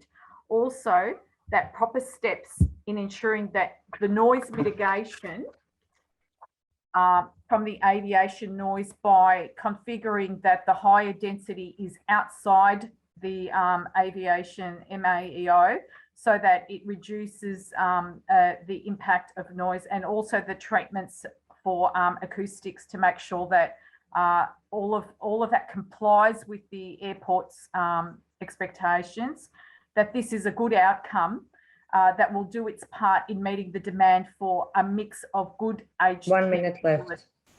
The preservation and conservation of Solomon Drive was also a priority for myself.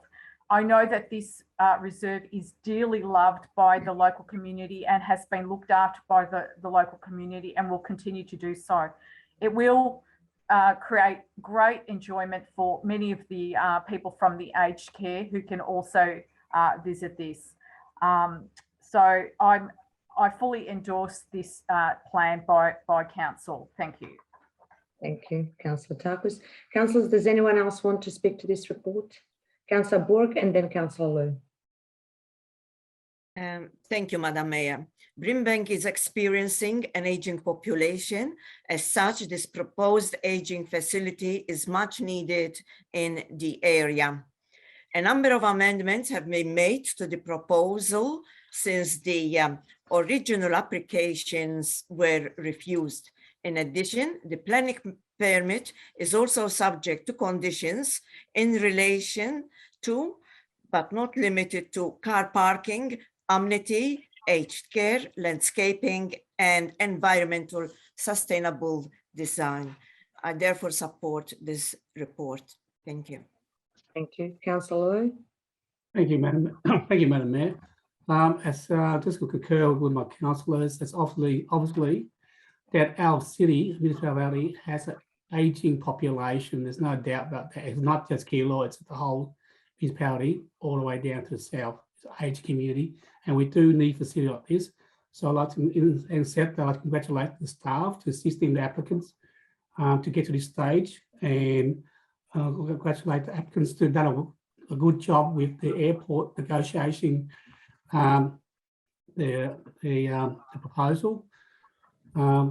Secondly, it's something our municipality need, and it's just not one area. We're very lucky to have see like this. I understand there's parks in the area and there's people in the area who are concerned like that, but you must understand that there are residents who grew up in this area, and once they have come to a stage where they need to go to aging facility, they do not want to travel a far distance away from their home, the location where they grew up with or live with, and then the finality of the place. So in a municipality, we need aged care facilities all over a whole spectrum, not just one area. So I welcome this, and I fully support the motion. Thank you. Thank you, Councillor. Thank you, Councillor Kerr. Thank you, Madam Mayor. I'd like to concur with the sentiments of the other councillors. It is obvious that our area requires some more aged care facilities, just like the proposal for Keilor Downs. Apart from this proposal being private, there's also a requirement for public aged care facilities also. So I'd just like to make that point. All these councillors supporting this, but also, you know, obviously there's a requirement for aged care facilities for everybody to attain, not just people that can afford to be in private facilities. Thank you. Thank you. Councillors, does anyone else want to speak to this report? All right, we're going to put this report to a vote. All in favour, please raise your hands. I declare this motion carried. I'm going to go to 12.6, planning application P58/2021 for 19 Barraway Crescent, Taylors Lakes, with Mr. Calvin Walsh. Thank you. Thank you again, Madam Mayor. The purpose of this report is to provide council with an assessment of the planning application P58/2021 for the construction of 4 double-storey dwellings at 9 Barraway Crescent, Taylors Lakes, against the provisions of the Brimbank planning scheme. Officers recommend to council that they issue a notice of decision to grant the planning permit, subject to a range of conditions that are detailed in attachment 5 to the report. Thank you, Madam Mayor. Thank you. Councillors, are there any questions for the Director? Do I have a mover of this motion? Councillor Lancashire. Thank you, Madam Mayor. I would move the recommendation as in the officer's report. Thank you. Thank you. Do I have a seconder? Councillor Lou. Thank you, Madam Mayor. I second that motion. Thank you. Councillor Lancashire, would you like to speak to this motion? Yes, thank you, Madam Mayor. Again, as with the previous application, we had the pleasure of meeting the applicant and objectors and hearing their points of view, and we very much again appreciate the information that these people provided in helping us form our decision in relation to this proposal. This proposal, of course, was originally a 5-unit development, and it has been reduced down through negotiation through to a 4-unit development. And I think that has allowed a significant improvement in terms of setbacks and our building articulation, which have improved the quality and visual appearance of this building. It is noted that there is one building at the front. So in terms of the streetscape, it does present as just another house in the street, with a garage, of course, on one side, but a driveway to the 3 dwellings at the rear. Again, the shape of the lot has facilitated that, but that's also nice to see in terms of minimising its impact on the streetscape. There are substantial setbacks along the south-western boundary and setbacks from adjoining residential boundaries. So I think the end result that has been negotiated here is a definite improvement over the earlier version. I do appreciate there were still objections to it, but it is certainly an improvement. So on that basis, I would recommend to my fellow councillors the officer's recommendation. Thank you, Madam Mayor. Thank you. Councillor Lou. Thank you, Would you Madam like Mayor. to speak to this? Sorry, Madam Mayor. Yeah, thank you. It's not very often that planning application actually come to councils, mainly because we can't council is based up a lot of objections. And having observed this and attended a planning forum and seen the original plan and this current plan, it's very encouraging to see the good work the officers are facilitating with the applicants to get found from rejection to this current plan. And it's very encouraging that those plans that doesn't go to council, that I know it is most of the plan approved are not rubber stamped, because this is a good example of it.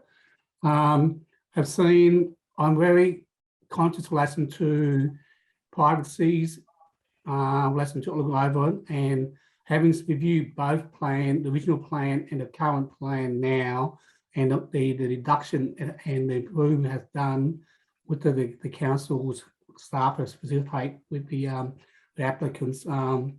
It's very encouraging to see. And I understand there's still some objection with the development. Unfortunately, it's ongoing development, and necessarily it will be continued developed with housing.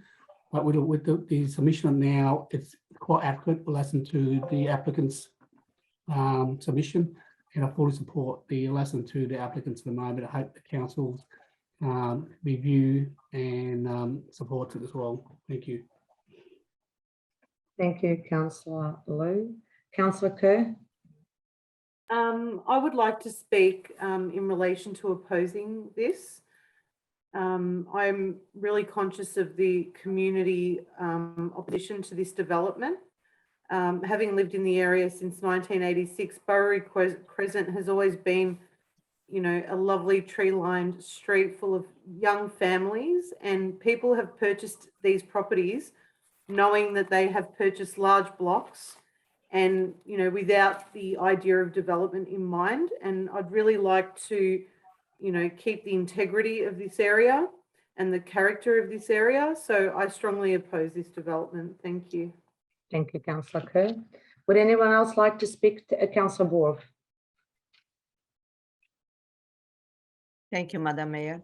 I'm happy to support this report. Changes have been made to consider the plans to address the shortcomings which were previously identified by VCAT. The application is subject to further conditions that need to be met. The report includes a detailed assessment, which I believe has a strategic justification and policy support. Thank you. Would anyone else like to speak to this motion?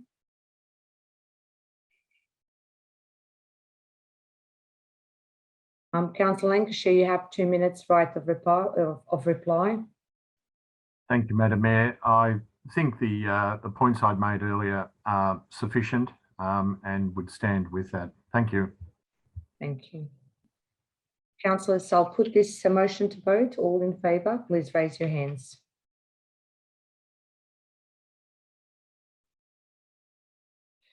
I declare this motion carried.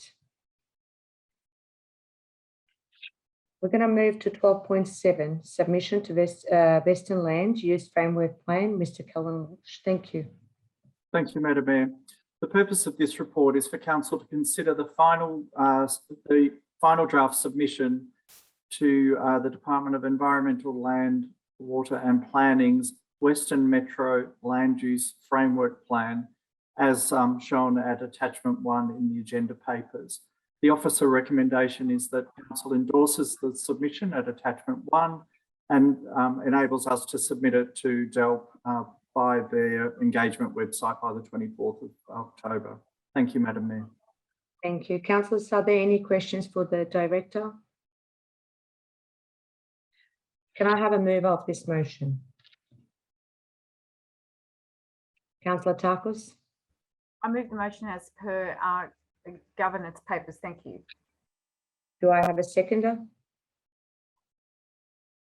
Councillor Brenton? Move the motion. Councillor Tarkos, would you like to speak to this motion? Yeah, a few words, Madam Mayor. I'd like to thank firstly Kelvin and his staff for such a great submission. I attended this forum, which was quite interesting, Madam Mayor, but on one level, I felt it missed in capturing the great potential which exists in the West, and indeed the importance that this council retain its very strategic planning role and planning powers. It's a real concern if the state assumes greater planning control, particularly as we are seeing at the moment with some plans, and the lack of community engagement leads to alienation. And as a council, we should be an integral part of any planning process that impacts our community. For me, the biggest issue and takeout from this particular forum was integrated transport.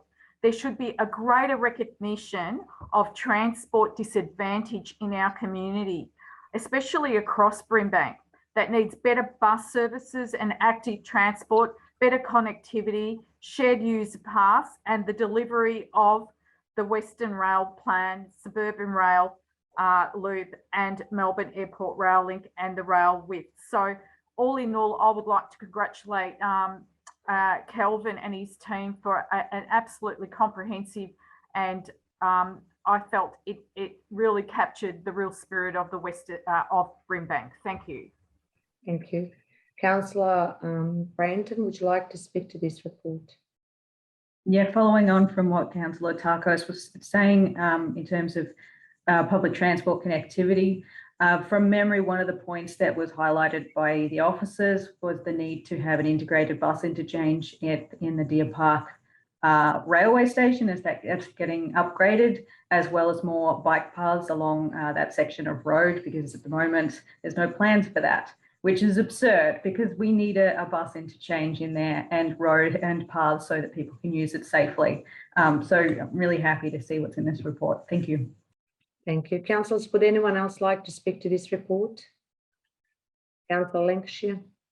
Thank you, Madam Mayor. I would certainly like to support the words said by Councillor Tarkos and Councillor Branton in this. The work that's been done by the council officers in assessing this substantial document has been very good.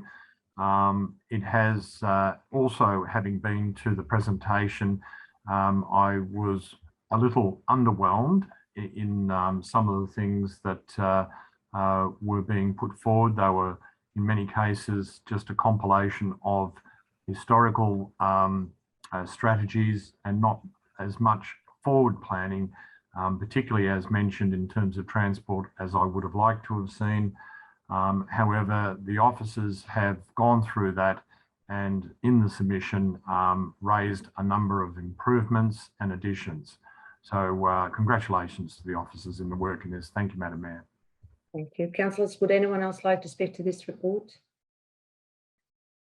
I'll put this report to vote. All in favour, please raise your hands.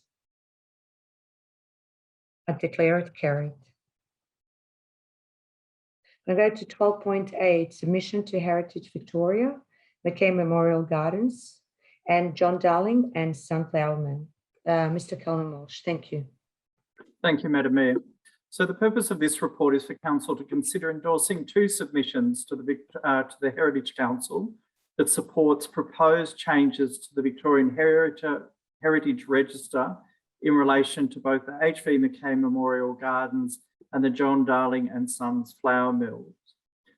The officer recommendation is that Council endorses the two submissions shown at attachment 3 and 4, and also delegates authority to a number of Council officers to implement the mechanism of making representations to any hearings of the Victorian Heritage Council. Thank you, Madam Mayor. Thank you. Councillors, are there any questions for the Director?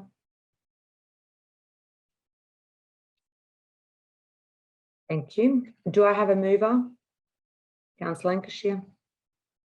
Thank you, Madam Mayor. I would certainly like to recommend the officers' recommendation in this report. Thank you. Thank you. Do I have a seconder? Councillor David. Second, Madam Mayor. Thank you.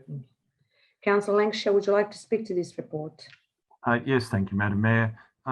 These items have gone through Council's Heritage Advisory Committee and been supported. They are based on long-standing aspirations for the heritage protection of these areas, the H.V. McKay Memorial Gardens, the extensions to that. This is certainly a significant, very significant park within Sunshine in close proximity to the Sunshine Commercial Centre. And of course, the John Darling and Son Flour Mill is also a significant landmark in Sunshine. And I think both of these are to take them to the next level of to the Heritage Victoria as part of that heritage process is certainly a good move. So, and it's something supported by all our heritage groups. Thank you, Madam Mayor.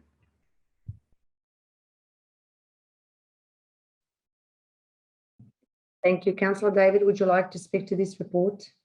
Thank you, Madam Mayor. Just very briefly, echo those words by Councillor Lancashire. Indeed, it's a couple of historic type of happenings, and we have to continue keeping the history of the McKay family that and the harvester works that he started many years ago. So it's a very good report, and I too like to thank the officers for moving so quick to try and put the report together and perhaps put those two items in the heritage list. Thank you, Madam Mayor. Thank you, Councillor David. Would anyone else like to speak to this report, councillors? Councillor Tarkos. Madam Mayor, yeah, I'd just like to echo those words, but to say that the H.V. McKay Memorial Gardens and the John Darling and Son Flour Mills must be protected. They have a highly significant heritage value. They tell the story and the journey of this city. As Councillor David said, I, for one, am a great believer that all heritage should be protected, but also activated so that it is used by the community currently and best serves our community. I fully endorse this submission by council officers as a key and important process to register both as significant heritage values for our community. Thank you. Thank you. Councillors, would anyone else like to speak to this report? I'll put this report to vote. All in favour, please raise your hands. Declared carried. I'm going to go to 12.9, Governance Report October 2021. Mr. Dan Hogan, thank you. Thank you, Madam Mayor. The governance report is a standing item within the monthly council meeting agenda. It is predominantly a summary of recent governance and operational activity written in compliance with the Local Government Act of 1989 and 2020. Thank you, Madam Mayor. Thank you. Councillors, are there any questions for the Director? Thank you. And do I have a mover of this report? Councillor Kerr. Yeah, I'd like to move the report as per the business papers. Thank you.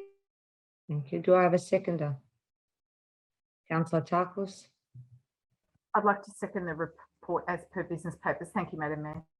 Thank you. Councillor Kerr, would you like to speak to this report? No, thank you, Madam. Councillor Tarkos, would you like to speak to this report? Yes, I'd like to just, as the Councillor for COVID Response and Recovery Portfolio, I'd just like to give a report back to the effects of the pandemic and how far-reaching and ongoing the situation is. I'm sure everyone welcomes with relief the easing of restrictions from this Friday, but with large case numbers, we cannot ease up on our response to the pandemic. Support is available for Brimbank residents through government, council and community organisations. I was very pleased to hear about the Port Pandemic Operations Response Team, which has been operational now for approximately 3 to 4 weeks. The Port is one team overseeing all community response operations with clearly defined roles and responsibilities. Through Port, a coordinated effort delivers Brimbank's contracted pandemic response, which oversees food relief, provision of testing and vaccination locations at council, owned or operated sites, and utilises local networks to promote and encourage testing and vaccination take-up. We are delivering strong communications and community engagement with targeted messages to individuals and groups within the Brimbank community. We are using community partners, including faith and cultural leaders, influencers, established community groups for delivery. We are delivering quick wins with frequent updates to our web, social pages, messaging through things like email and signature messaging. We are identifying and targeting and tailoring communication, included in translations of Vietnamese, Chinese, Greek, and soon Arabic and many other languages. Council's ongoing delivery is flexible and responds to the changing community need and daily cases. Yesterday, Brimbank is still the 4th highest LGA with 149 cases.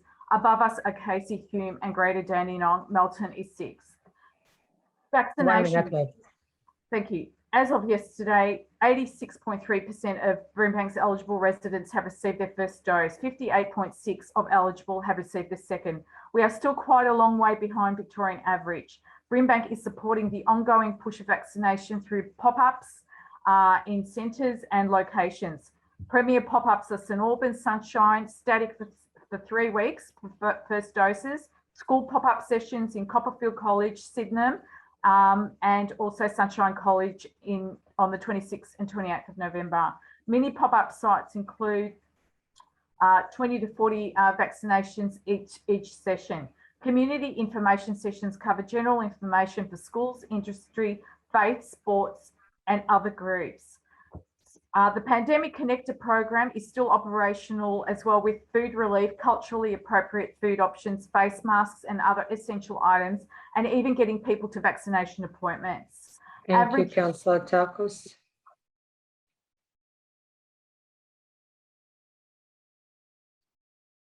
Would anyone else like to speak to this report, councillors? Councillor Lancashire. Thank you, Madam Mayor. And very briefly, as Portfolio Councillor for Brimbank Innovation, which also includes Councillor Nguyen, this report includes governance and probity. I would like to highlight the importance of this monthly governance report to Council. This report provides ongoing transparency to our community on the way we conduct our governance. This month contains a range of important reports, including exercise delegated authority and delegates and representative reports. I commend this report to Council. Thank you, Madam Mayor. Thank you. Would anyone else like to speak to this report, councillors? I put this report to vote. All in favour, please you raise your hands. I declare this report carried. I'm going to go to 12.10, early years facilities review. Ms. Lindley Dunmore, thank you.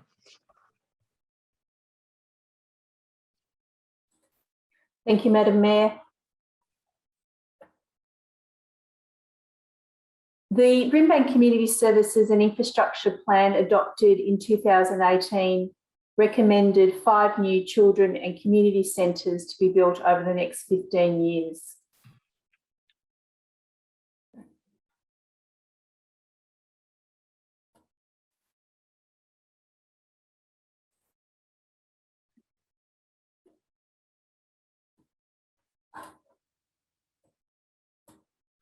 Thank you. Councillors, are there any questions for the Director?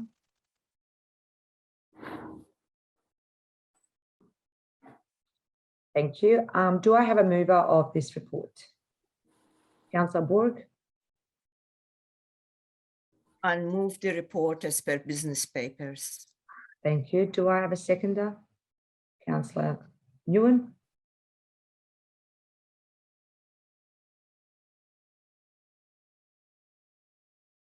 Yes, I would like to second the motion as per business papers. Thank you. Councillor Borg, would you like to speak to this motion? Yes, I do, Madam Mayor. As champion of the People portfolio, I am very pleased to speak to this report. Brimbank Council is committed to early years education.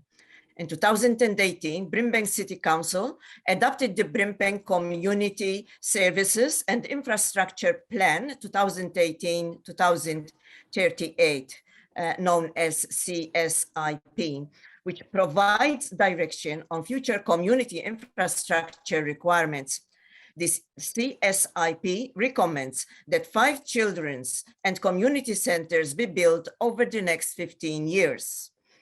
Since then, the Victorian government has committed to implement 3-year-old kindergarten for all Victorian children.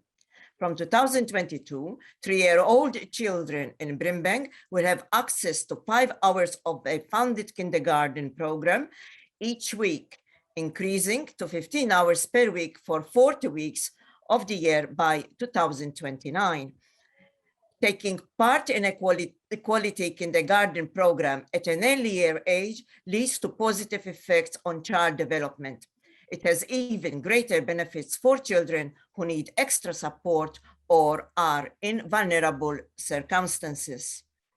Evidence shows that 2 years are better than 1 when it comes to early learning. The introduction of 3-year-old kindergarten will require additional early years infrastructure. The draft Early Years Facilities Review guides Council to ensure the provision of quality early years infrastructure that meets demand across the municipality. The review makes recommendations around how the 5 facilities already planned can meet community need, as well as additional infrastructure that will be required. I commend this report to Council. Thank you, Councillor Borg. Would anyone else like to speak to this motion? Or Councillor Nguyen, would you like to speak to this? Yeah, thank you. Yes, please. Thank you, Madam Mayor. I would also like to commend the report here on increasing the number of places available for children and having access to early education. As we're all aware, Melbourne's population is growing, and therefore a lot of young people are coming on the way. So yeah, it said in a report there about like over 1,000 people, well, young kids will need to have places as they're not met demand. So I'm really happy that there's a review that's been done by Lindley and the team to identify which areas need more services. And as what Councillor Borg said before, the earlier we can get into the brains of young children and develop them all, the better they have at having a successful future in life. And it's really pleasing to see that the 5 planned centres are going ahead, but also we're identifying here places for additional infrastructure to increase the number of places available, and also seeing if we need to improve places with major refurbishment to ensure our centres are fit for purpose. And yeah, I just really commend this report. It's going to help a lot of young people in the future. Thanks. Thank you. Councillor Nguyen. Would anyone else like to speak to this report? Councillor Liu. Thank you, Madam Mayor. Well, as a father of 5 children, ranging from 4 to 10, I totally welcome this Brimbank early year facility review, and it pretty much hit the ball on the head. Without a review, I could have told you where cities needed required. We already the parents I've spoken to, and as two councillors mentioned, our municipality is developing, that democratic expanding. Councils should consistently review and ensure the community needs are met, and that of facility and service, suitable service for the communities. I welcome the finding, and it greatly reflects community response and I have received and I've experienced. The recommendation will help to bring older facilities in socio-economic disadvantaged pockets within our municipality up to date in line with the rest of the area. So I really welcome the report, and it did highlight certain facilities who are inadequate, and it has been reshuffled and put those up to list. So I really welcome the report, and I do commend the report. Thanks, Madam Mayor. Thank you. Anyone else would like to speak to this report, councillors? Councillor Papalia. Just to say that I'm really proud of the team, and I really do commend this report. It is something well needed. And yeah, that's all for me. Thank you. Thank you. Anyone else, councillors? I'll put this report to vote. All in favour, please raise your hands. Declare it carried. I'm going to go to 12.11, final draft report for Brimbank Neighbourhood Houses and Community Centre Strategy Partnership Agreement. Ms. Lindley Dumble, thank you. Thank you, Madam Mayor. The final draft Brimbank Neighbourhood House Strategic Partnership Agreement 2022 to 2025 articulates a statement of shared values, vision and commitment to working in partnership with 10 council and community managed neighbourhood houses. The final draft Brimbank Neighbourhood House Strategic Partnership Agreement at Attachment 1 to this report, and final draft Brimbank Neighbourhood Houses Strategic Partnership Action Plan at Attachment 2 are presented tonight for Council to consider adopting. Thank you, Madam Mayor. Thank you. Councillors, are there any questions for the Director? Do I have a move of this motion or this report? Councillor Takos. Move the report as per business papers. Thank you. Thank you. Do I have a seconder? Councillor Boer. I second the report, Madam Mayor. Thank you. Councillor Takos, would you like to speak to this report? Thank you, Madam Mayor. These 10 neighbourhood and community facilities play a very key role, like our libraries, in connecting and enhancing and strengthening the community. I would, in particular, like to speak about one of those, and that is the Tin Shed based in St Albans, which is very close to my heart. Earlier this year, the Tin Shed was relaunched earlier this year with James Dredge being the manager. Currently, the Tin Shed supports some of our most vulnerable people in the community with food, support hampers, other types of classes and outreach. It also houses an outreach service called Inspire Hope, which does some incredible work. The other day, I popped by to say hello and was pleased to hear that Inspire Hope, through its networks, is able to house some of the most vulnerable, at-risk people that are sleeping rough through a rental in our community. There was a great sense of achievement in what they've achieved, and also that they reached out to me to ask that if the community can help out with some linen, blankets, towels, crockery to help set up this new home. Can I just say, when I put this message out, I was overwhelmed completely by the community wanting to reach out and to help other people that are starting a new life in a new home.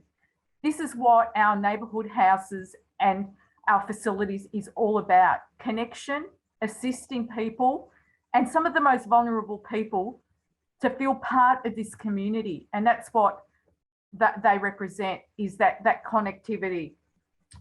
This is just a small portion of what I'm sure other councillors will describe as the positive work done by neighbourhood houses.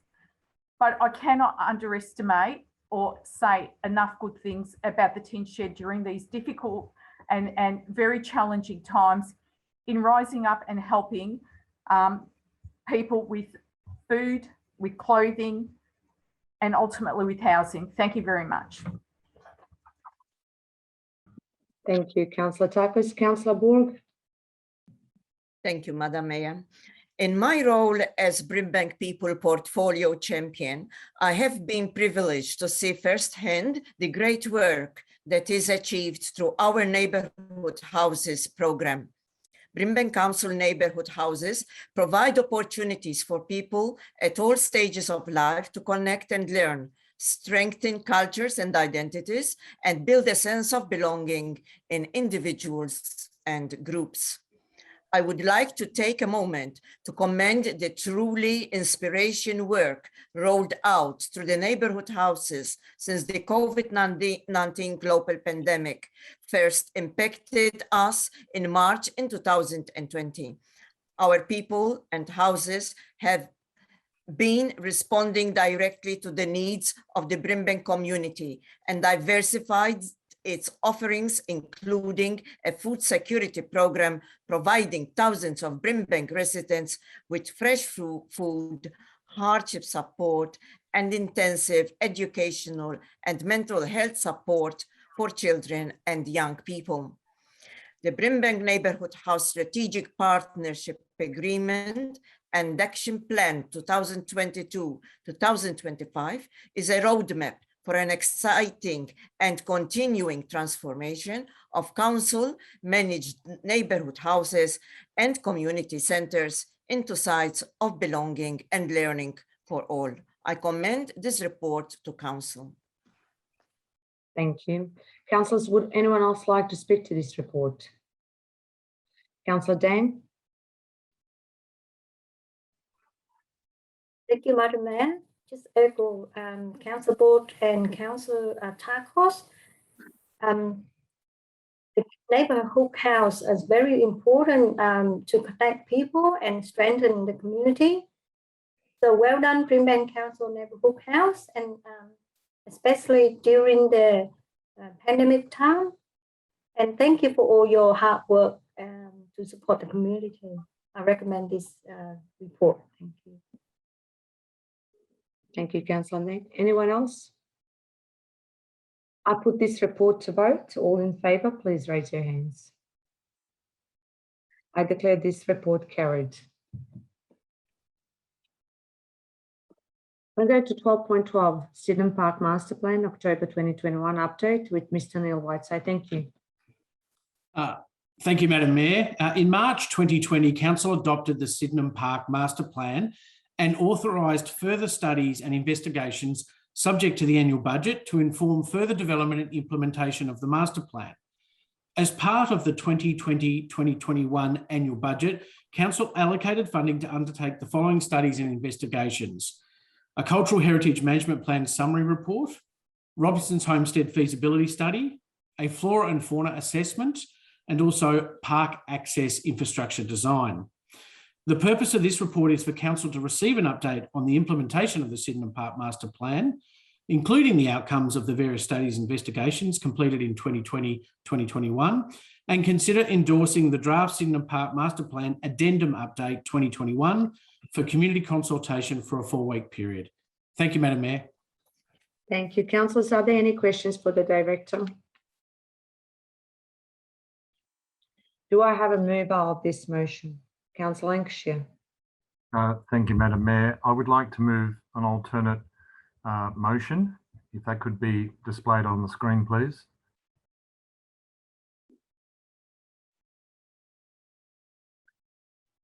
Thank you, Madam Mayor. The alternate motion is that Council notes the update on the implementation of the Sydenham Park Master Plan to date, including the completion of a Cultural Heritage Management Plan summary report at attachment 1 to this report, the Robinson's Homestead feasibility study at attachment 2 to this report, the flora and fauna assessment at attachment 3 to this report, the park access infrastructure design at attachment 4 to this report, and the preparation of a draft Sydenham Park Master Plan Addendum Update Report 2021 at attachment 5 to this report, detailing the proposed changes to the Sydenham Park Master Plan 2020. Endorses the draft Sydenham Park Master Plan Addendum Update Report 2021 at attachment 5 to this report for community consultation for a 4-week period, and invites written submissions subject to the draft Sydenham Park Master Plan Addendum Update Report 2021 being amended to show a third multi-purpose sports field located on the western side of the main entry to Sydenham Park, noting the alignment of the shared user path in this area could be amended if in the future, if required, and ensure that local sporting groups, including submitters to the Sydenham Park Master Plan review, be advised of this consultation. Part C receives a further report outlining any submissions made on the draft Sydenham Park Master Plan Addendum Update Report 2021 at attachment 5 to this report as amended, and presenting a final report, Sydenham Park Master Plan Addendum for consideration for adoption, Brimbank Council meeting as listed, and the other notes as per the officer's recommendation. Thank you, Madam Mayor. Thank you. Do I have a seconder to the amended motion? Councillor Lou. I'll second the amendment to you, Mayor. Thank you. Councillor Lancashire, would you like to speak to your amended motion? Yes, thank you, Madam Mayor. My involvement with Sydenham Park goes back about 20 years. There have been several attempts to sell off parts of Sydenham Park. My first involvement was with a community group to stop such a sale. The sale was to, in fact, Peter Brock, who wanted to purchase part of the park for a driver training course. I think Councillor David might even recall this from that time. I remember speaking to Bob Jane about the proposal because a similar facility was occurring just in the Calder Park Raceway. And interestingly, Bob Jane said, look, Peter Brock was a fantastic racing driver, but his finances, abilities weren't that good and it won't go ahead. Needless to say, the sale didn't go ahead. And out of this process came the 2004 strategy for the park, which adopted by council and included several sporting grounds in the flat area were proposed. These never got built. The proposed update includes a number of major improvements, including compliance with the Borough Charter requirements for Robinson's Homestead. The Borough Charter, of course, talks about restoring heritage buildings and keeping them in their place and repurposing the buildings. Compliance with that, as in recommended in this report, is a very welcome recommendation, and to see that one of our oldest buildings to be preserved and repurposed. Another improvement, quite significant improvement in this report, is to keep the golf course intact. The earlier adopted policy talked about relocating half the golf course at an incredible cost, and also that would result in the removal of hundreds of mature trees. So just keeping it where it is a fantastic result, given that we have climate change emergency policy, and we certainly want to keep those trees. Deletion of the proposed commercial development across the front of Sydenham Park is also a significant improvement. This was, I suppose, something that I doubt would ever have occurred. However, the removal from it is a plus in terms of the policy. And of course, it didn't match with our commercial development policy, which didn't provide for commercial development on that site. Council Sports Facility Development Plan requires an additional 12 facilities over the next 10 years.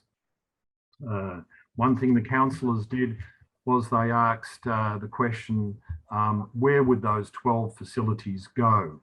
And this was an important piece of research undertaken by staff, and they nominated sites across the municipality of where these 12 facilities would be placed, including things like football, soccer, cricket, rugby grounds. Now, that research showed that there'd be 3 fields to be provided on Sydenham Park. Accordingly, the alternate motion is aimed at increasing the number of sports facilities shown on the plan from 2 to 3 to achieve compliance with this earlier needs and location research. As to the issues raised, I would make the following comments. The third field could easily comply. 1 minute. Thank you. With the airspace lighting requirements by the use of baffled or beam-directed lighting, therefore complying with the airport requirements in regard to the proposed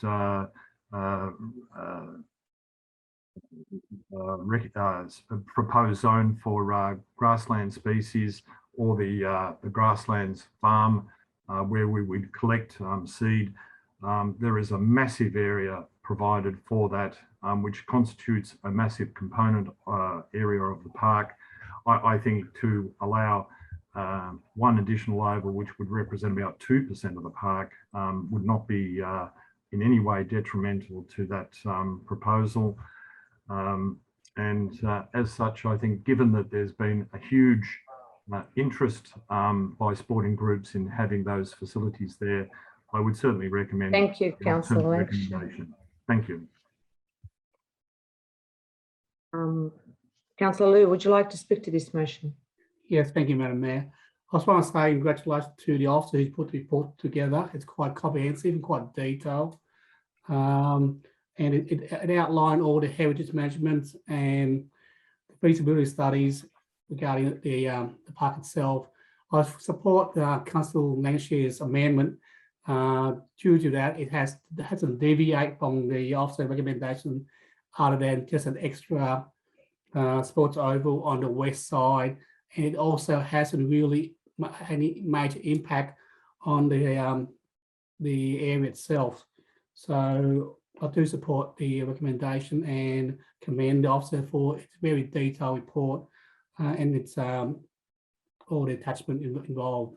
Thank you, Madam Mayor.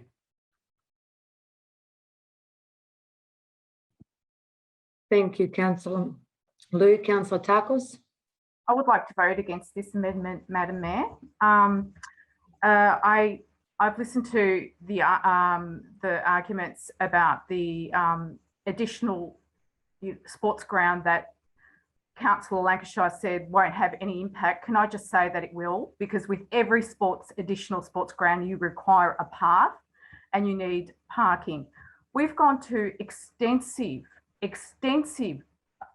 lengths to prepare this amazing report, which is comprehensive and details the importance of retaining this particular space as conservation space and not sports facility space.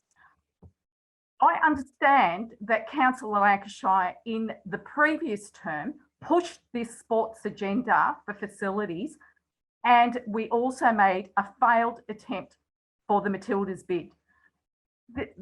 This council has spent so much time working with our elders to ensure that this particular conservation space is mapped properly. And with the no dig policy, I respect the importance that this particular parcel of land is protected for our community as conservation and not as a sports facility. And when Councillor Lancashire talks about the need for sports facilities, I can assure you that there are other parts of Brimbank that are in need of far more sports facilities than this part. And to actually be discussing this with sports clubs without consulting the council is, I feel, not respecting the rest of the council. This particular report needs to be commended. It is comprehensive. It covers the unique and very special place that this place. I've been involved as a volunteer with Sydenham Park for over 10 years. And the volunteers that have put their hard work in planting and protecting, with sports facilities come people, with people comes litter, comes dogs. People love the fact that kangaroos can hop around there, and by bringing more and more intervention into this space, those kangaroos will disappear. And this will no longer be the special place that it is. So I am against this particular amendment, and I support the current council report as it stands. Thank you. Thank you. Councillor David. Thank you, Madam Mayor. Yes, as the portfolio council for livable Brimbank, which includes urban design and recreation, I'm pleased to speak to this report. The Sydenham Park is council's largest conservation reserve. It is extreme significance. It is an integral part of the Maribyrnong River and Jackson Creek ecosystem. Not only is a place of extreme beauty and outstanding views, it has a diverse history. In November 2017, Council established a Sydenham Park Master Plan Steering Committee, which included community members to provide input into the development of a new Sydenham Park Master Plan. Community consultation was undertaken in 2020, and further community consultations proposed on the draft Sydenham Master Plan addendum update in 2021. The report notes an update of the implementation of the Sydenham Park Master Plan to date and actions going forward. I look forward to the opening of Sydenham Park community consultation. And indeed, the reason why I support this amendment by Councillor Lancashire is, for me, I was very adamant to see that the homestead stay where it is and repair. That was my aim. The rest of it, I'm not very enthusiastic, but the homestead, I want it to be repaired where it is. After all, it's like shifting my house in Taylor's Lakes and say, leaving the same address. Is not. We have to leave it there. We have to make sure that it stays there and repair it. That's all, Madam Mayor. Thank you, Councillor David. Councillor Bourke. Thank you, Madam Mayor. I will be voting against the alternate motion. Sydenham Park is a significant asset, and so its future development. Quite a number of significant elements are incorporated in this draft master plan. Sports facilities, Robinson's Homestead, wildlife and ecology, and Aboriginal heritage. I do not approve of a third oval sport. Sydenham Park is primarily a conservative reserve that needs to be preserved and not hijacked by sports facilities. I therefore will not be supporting this amended motion. Thank you. Would anyone else like to speak to this motion? Councillor Brenton. Thank you, Madam Mayor. The reason cited in this report for removing that third oval from the plans One of the reasons is to limit the environmental impact, because that is an area of significant grassland ecology, and there are Aboriginal history and artifacts there, and there was extensive work done identifying where they are. When the councillors went out there to see the site, we got to see an eagle so close. That won't happen. The more light pollution you put there, the more people who go there, the more cars and dogs that are there, the animals that use that space won't be there if we keep adding more and more. And this is supposed to be a conservation reserve for a wedge-tailed eagle. That's amazing. That's probably one of the closest places you would see that to Melbourne. And the idea of trying to instead work more towards more sports ovals when there's already going to be two, it's insane to me. There's other places we can definitely put sports ovals. It probably in places that need them more. I don't support this motion. Thank you, Councillor Brenton. Anyone else would like to speak to this motion? If not, Councillor Lancashire, you have a right of reply. Thank you, Madam Mayor. The 2004 plan included, I think, 10 or 11 sporting facilities there, which have been removed. We've gone from providing a major conservation component of the 2004 plan and the sporting facilities to significantly extend the conservation portion of the site. The third oval constitutes about 2% of the site area. So a massive portion of in fact, the vast bulk of the site retains native grasses, trees, unaffected. Even the golf course, except where you have the greens, the landscaping around there is a significant section of native grasses and trees. The site that's there is talked about proposed grassland. So we're talking about a small portion, thank you, a small portion of that site being set aside for that third oval, which was also proposed in the current policy. So we don't have something, it was in terms of the community and our young people and their sporting needs, the proposal that's there is undercooked, and it would result in potential delays to the implementation of the plan if we don't include the third oval. Because if Point of order, Madam Mayor, in what ways will it will delay to actually include it, Councillor Lancashire? Point of order there, thank you.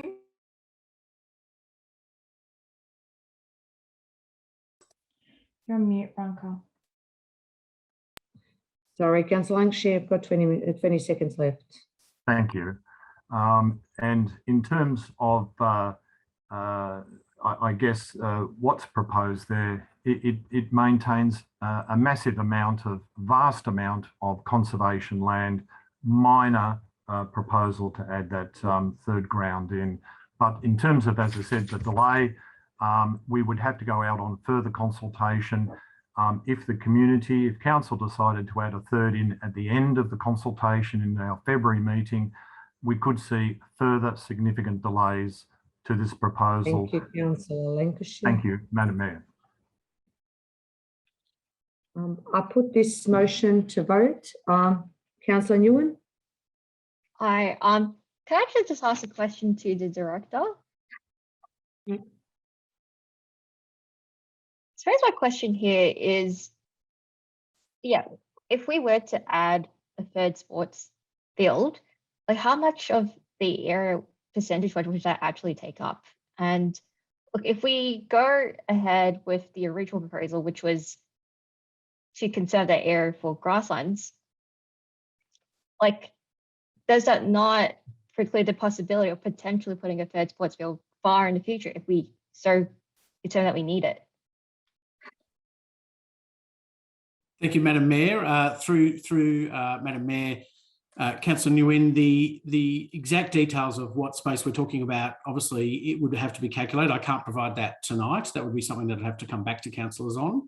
In relation to the second part of the question, ultimately it's up to council to determine the future use of Sydenham Park, whether that's now as part of this process or in the future there might be a change. So there's nothing to preclude council in the future determining that they want to add a third oval if that's what council wants to do. And equally, there could be other changes potentially as well. So ultimately, council, as the owner of the land, would be able to make decisions as they see fit in relation to Sydenham Park Master Plan. Thank you. Thank you. Are there any more questions for directors before we go to voting? And can I ask amended motion to be shared again before we go to vote on it?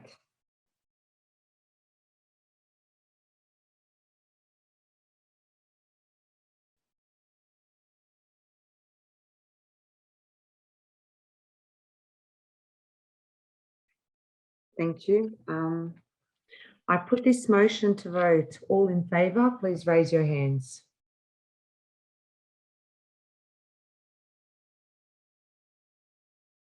Sorry, point of clarification, are we voting? Can we just get clarification? Are you putting up the amended? Yes, that's correct. That's what we were talking about. Yep. For the amended. Yes, so I am putting amended motion to vote. So all in favour, please raise your hands. Well, I declare this motion lost. So we're going to go to officers' report now. Or if someone else has got a amended motion to officers' report.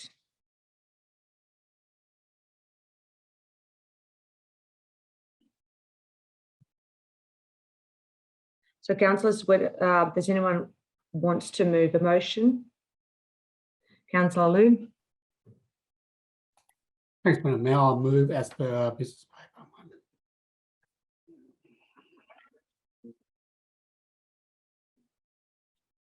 Do I have a seconder? Councillor Lancashire.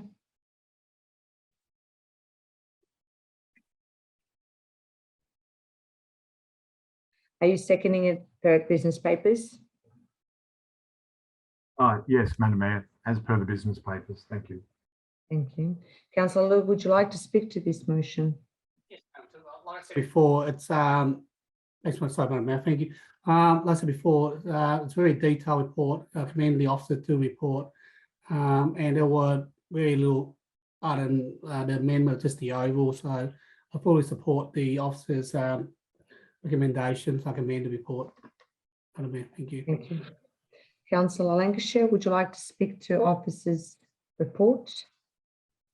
Yes, briefly, Madam Mayor, the Sydenham Park, as indicated, is certainly something that I think it's our largest park. It's I think our most significant park, and its development as proposed, things from Robinson's Homestead, the golf course, the recreational facilities and the conservation elements make it a massive asset for our community from a conservation, tourism and recreational point of view.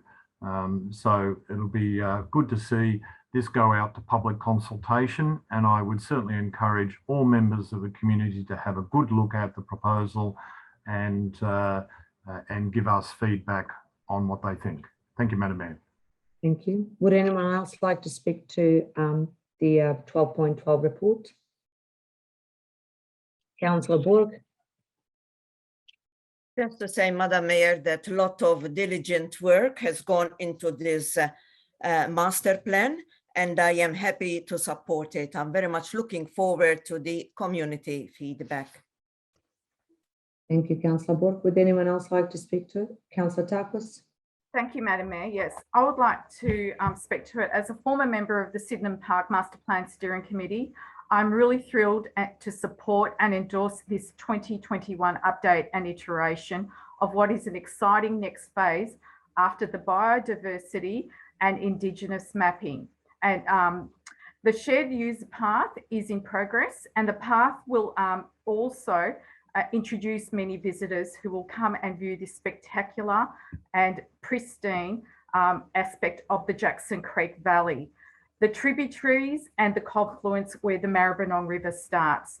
This is indeed a very special and exciting and long-awaited master plan document, which really captures the intended use of Sydenham Park, and that is for cultural and biodiversity preservation and gentle respect of what it is and the magnificence and the reserve and the respect that it deserves to be protected and conserved for future generations. Thank you. Thank you. Councillors, does anyone else want to speak to this report? I will put this report to vote. All in favour, please raise your hands.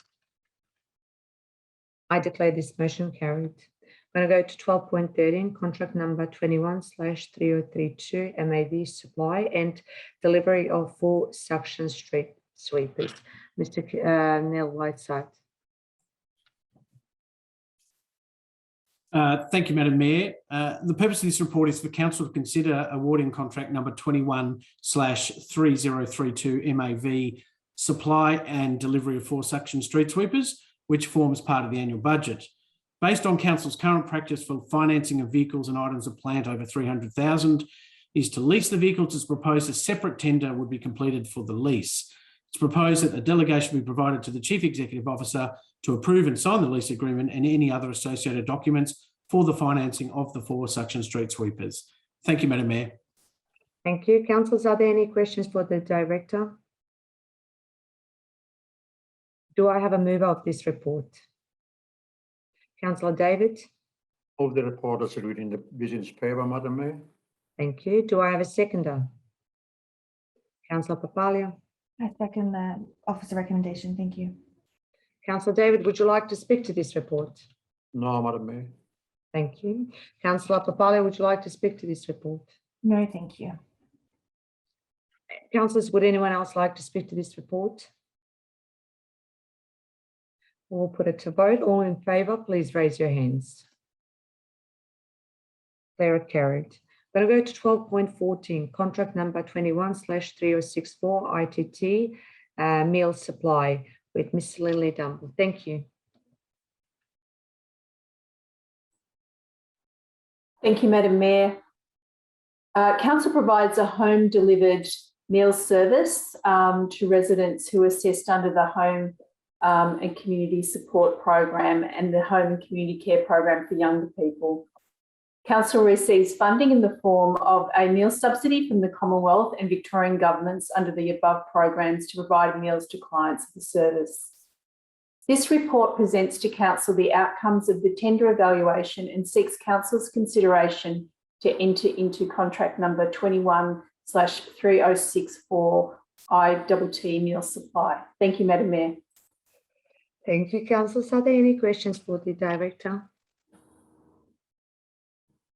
Do I have a move of this motion? Councillor Borg.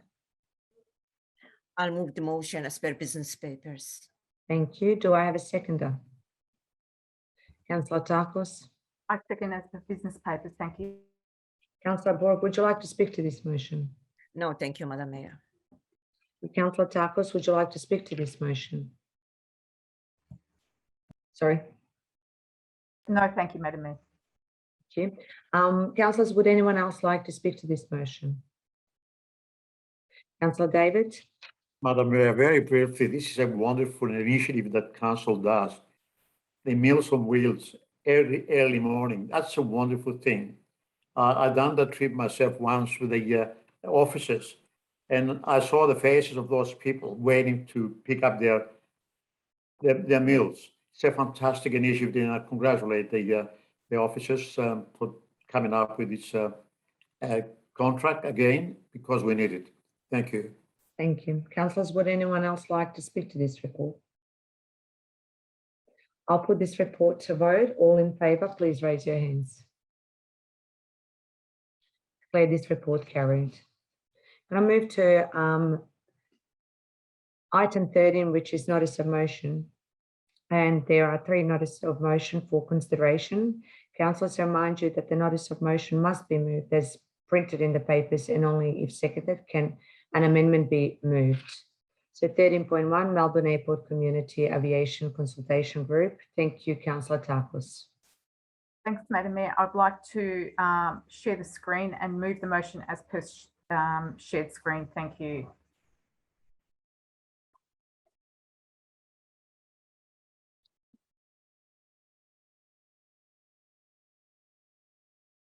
Thank you. Do I have a seconder of Councillor Takos' motion? Councillor Papalia?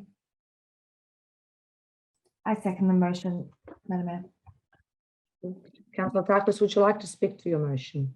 Sure, thanks, Madam Mayor. I've brought this important issue to the Council because it goes to the heart of community concerns regarding the new 3rd runway at Melbourne Airport, namely the impact of health and wellbeing of people impacted by increased noise. We know that Melbourne Airport has reported its commitment to building a 3rd runway at Melbourne Airport and announced its preference for a north-south alignment. The Brimbank community remains concerned about the probable impacts on the city and in particular Keilor community. Of major concern is the anticipated noise impacts and the resulting health impacts associated with the proposed runway. We know that when Melbourne Airport releases the major development plan to support the development of the 3rd runway, there will be a lot of information to support their proposal. A lot of the information will be technical in nature and dense in nature. Expecting the community to digest all this information in a prescribed timeframe required under the Airports Act is very unreasonable. 60 days is simply not enough time for our lay community members to digest the information and form a view. It's not even enough time for professionals to digest this amount of information. It is fair and reasonable to expect the Melbourne Airport in good faith to release health impact assessment reports early before they release the MDP and master plan, so we can understand them, so we can consult with our community and support our community.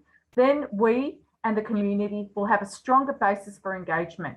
My notice of motion calls on the Melbourne Airport to seize this opportunity to reach out to us and discuss future noise impacts on the Keilor and surrounding communities before the MDP is released. It is important to discuss noise impacts and what mitigation actions will be taken. It is important to have the discussions early so that communities have ample time to digest the technical information and properly understand what the proposed 3rd runway means to them. It is important to provide ample time for communities to digest to make sure that the dense and technical information is broken down. A far more open and transparent process is required now to assure our community that the net noise impacts will not severely impact on the livability, health and wellbeing of our communities in Brimbank. Therefore, I commend this notice of motion to Council and ask for the support of my fellow councillors. Thank you. Thank you, Councillor Takos. Councillor Papala, would you like to speak to this motion? Thanks, Madam Mayor. I can agree more with Councillor Takos. This 3rd runway and the idea of a 3rd runway is already causing anxiety amongst our community, particularly our residents of Keilor.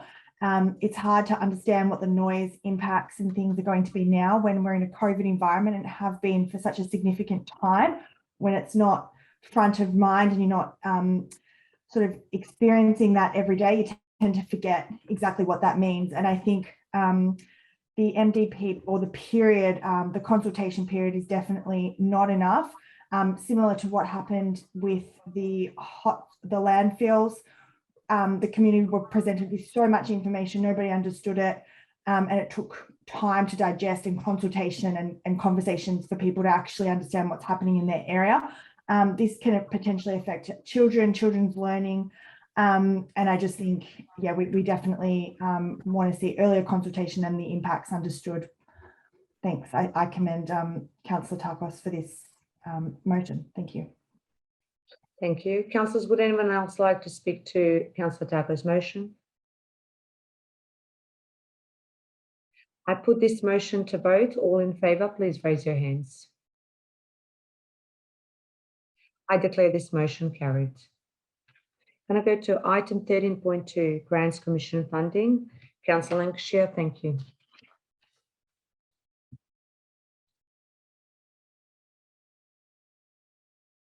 You're on mute. Thank you, Madam Mayor. Could we have the notice of motion up on the screen, please?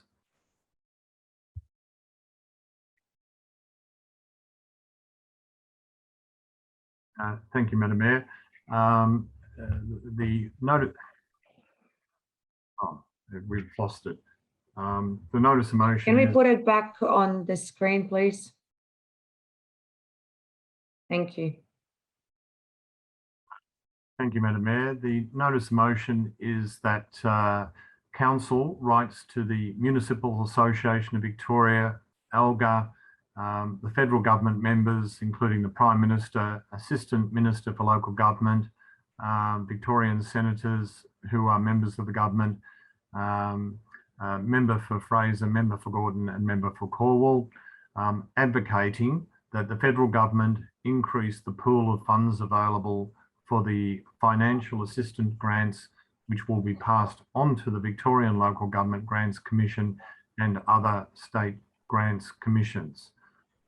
Thank you, Madam Mayor. Thank you. Do I have a seconder of this motion? Councillor Lou? Thank you, Madam Mayor. I'll second the motion. Thank you. Councillor Lancashire, would you like to speak to your notice of motion? Thank you, Madam Mayor. Yes, we all had the pleasure of sitting in with the Grants Commission as they gave their presentation as to how they determine grants. And it was, I think, a very valuable session for councillors to participate in that exercise. When an earlier version of the financial assistance grants were introduced in the 1970s, it amounted to 2% of personal income tax transfers.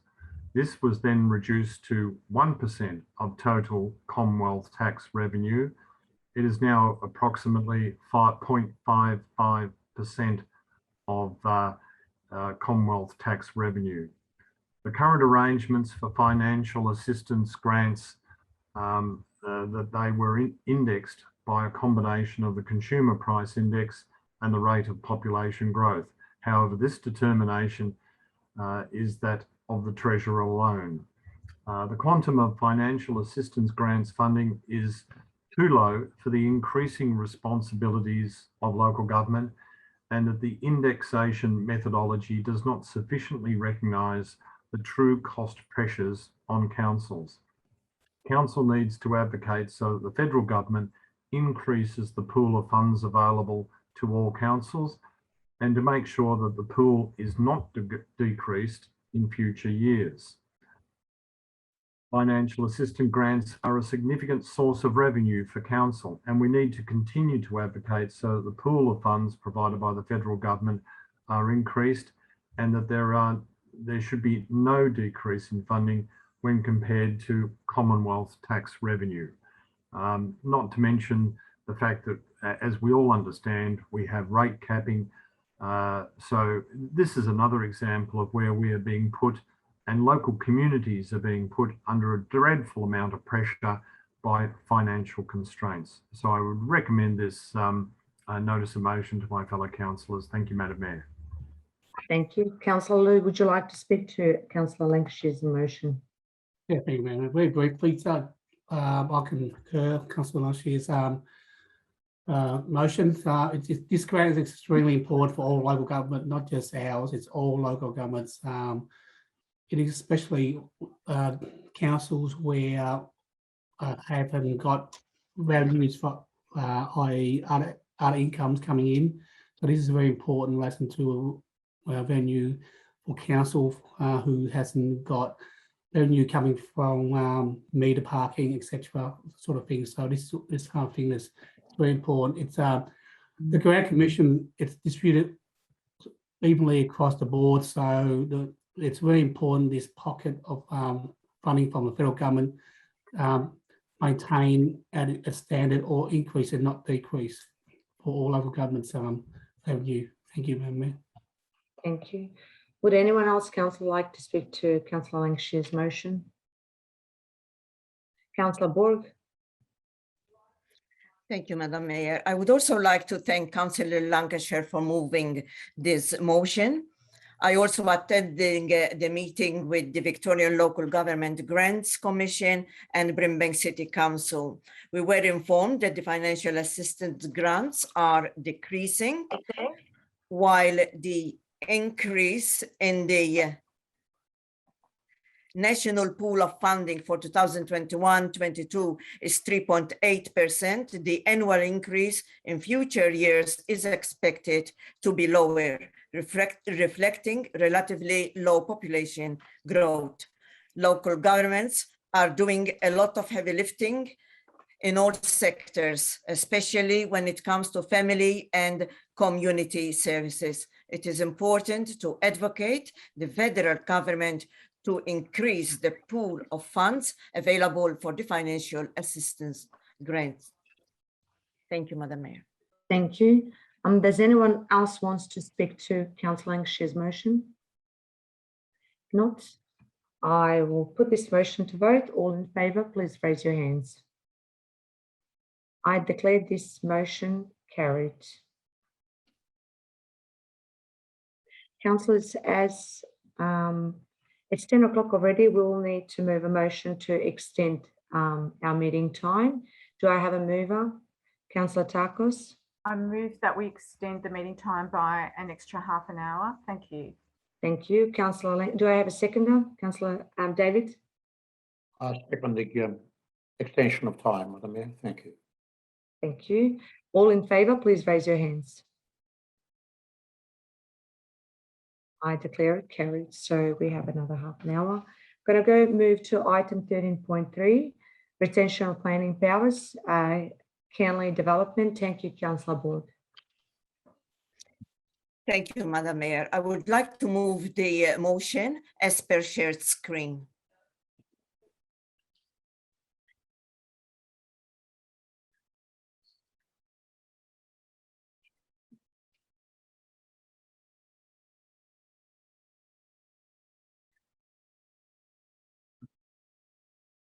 Thank you. Do we have a seconder of this motion? Councillor Nguyen. I'd like to second Councillor Borg's motion. Councillor Borg, would you like to speak to your motion? Yes, I do, Madam Mayor. Development Victoria recently provided an update and briefing to the Curlee community regarding their ongoing development of the area and the proposed Brimbank Planning Scheme Amendment C222.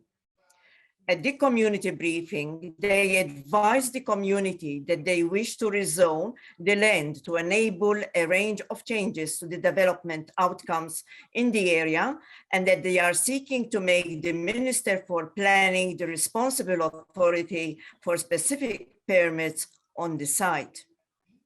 Development Victoria also advised that they are requesting that the Minister for Planning be the planning authority for the proposed planning scheme amendment.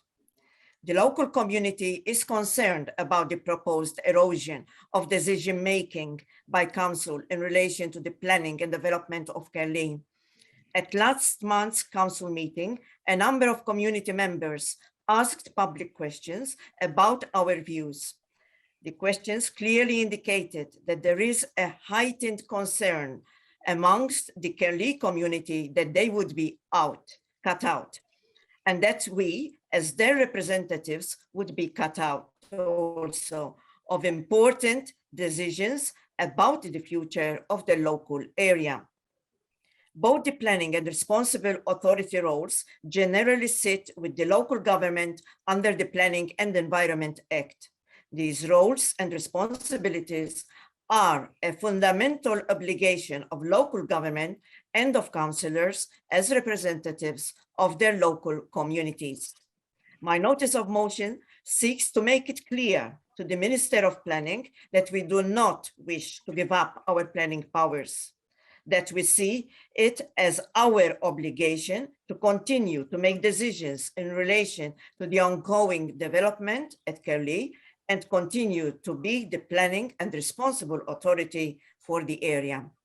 I commend this notice of motion to my fellow councillors and seek your support in relation to this important matter for the Kernley community and the broader Brimbank community. Thank you. Second of the motion, Councillor Newman, would you like to speak to Councillor Borg's motion? Yeah, thank you very much. I would like to thank Councillor Borg for raising this notice of motion on behalf of the residents in the Grasslands ward. And, also thank you to the other ward councillors for just being really engaged with the community in regards to the concerns in the Kernley development.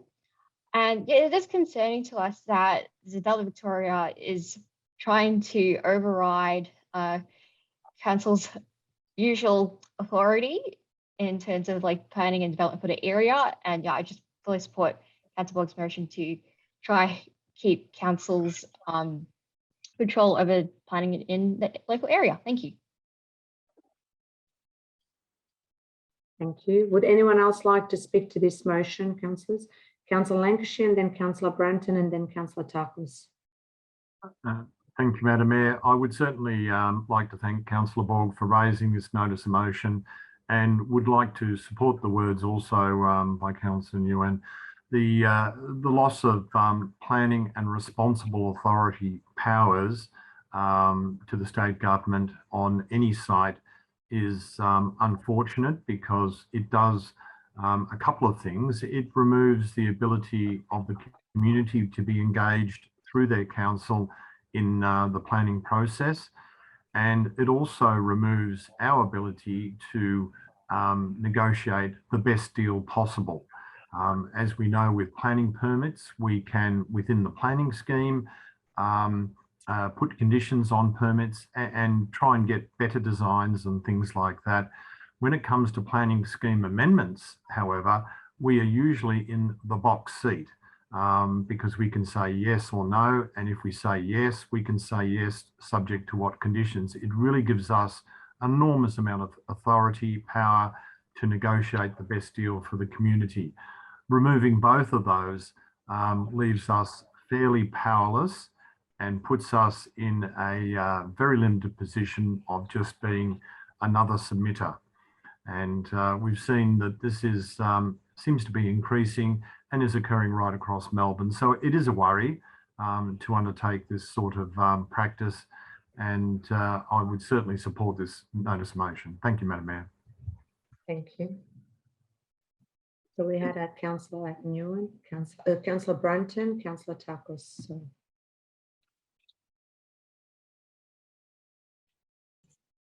Sorry, was that me? Yep. Yeah. Yeah. The community's been really vocal about this and has been ongoing. It hasn't been just one big short and sweet thing. They've been really consistent with their research and bringing some figures forward and keeping the dialogue open. And Victoria's Councillor Borg has really been spearheading the action that we can do to help. And the biggest thing is we need to keep control of we need to stay as the responsible authority. And if the minister is the responsible authority, we won't have a say. So we don't have a say in how many trees are planted, which is what I'm really concerned about, because they're not reaching that 30% canopy cover. And we won't have a say in any of the street, in nothing. So this is the big first step, and I commend this motion. Thank you. Councillor Tarkos. Thanks, Madam Mayor. I'd just like to also commend this notice of motion. I think it's really it's great that Councillor Borg has undertaken to bring this and represent her community, and her community has really displayed such unity in the face of this really problematic planning application that is out of our hands, unfortunately. And when it's taken out of council's hands, it creates a real disconnect in the community. The community naturally turn to councillors for support when it comes to any kind of development or planning application. We're the closest people to our community, and they turn to us for support, for facilitation, questions. And Councillor Victoria Borg has really taken that role, along with that community group represented by some excellent community members that I see becoming real community leaders. And they aspire for the best for their community. And that's what this council is about. We've got standards with our planning, we've got regulations, we've got a framework that we adhere to ensure that livability and also responsiveness to the needs of our community is adhered to.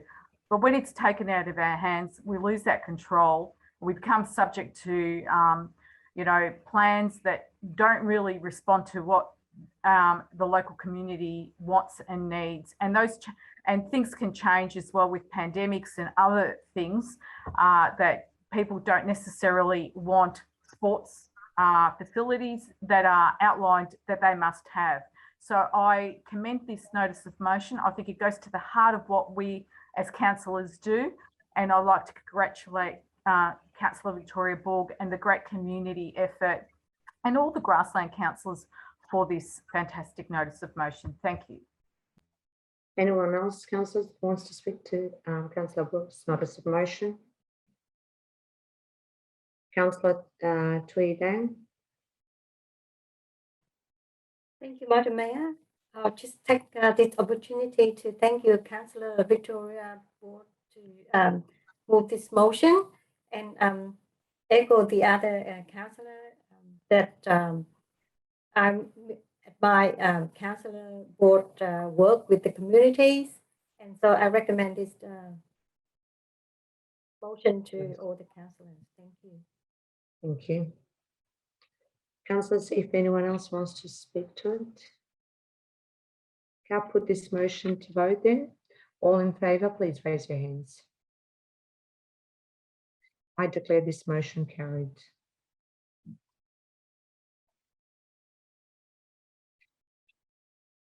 I'm going to go to item 14, notice of motion rescission. There are no rescission motions. So from then we're going to go to item 16, confidential businesses. There are no confidential businesses tonight. Thank you all for attending and for your interest in tonight's meeting. I declare this meeting closed at 10:07 p.m. I instruct host to stop recording this meeting. Thank you. Good night, everyone.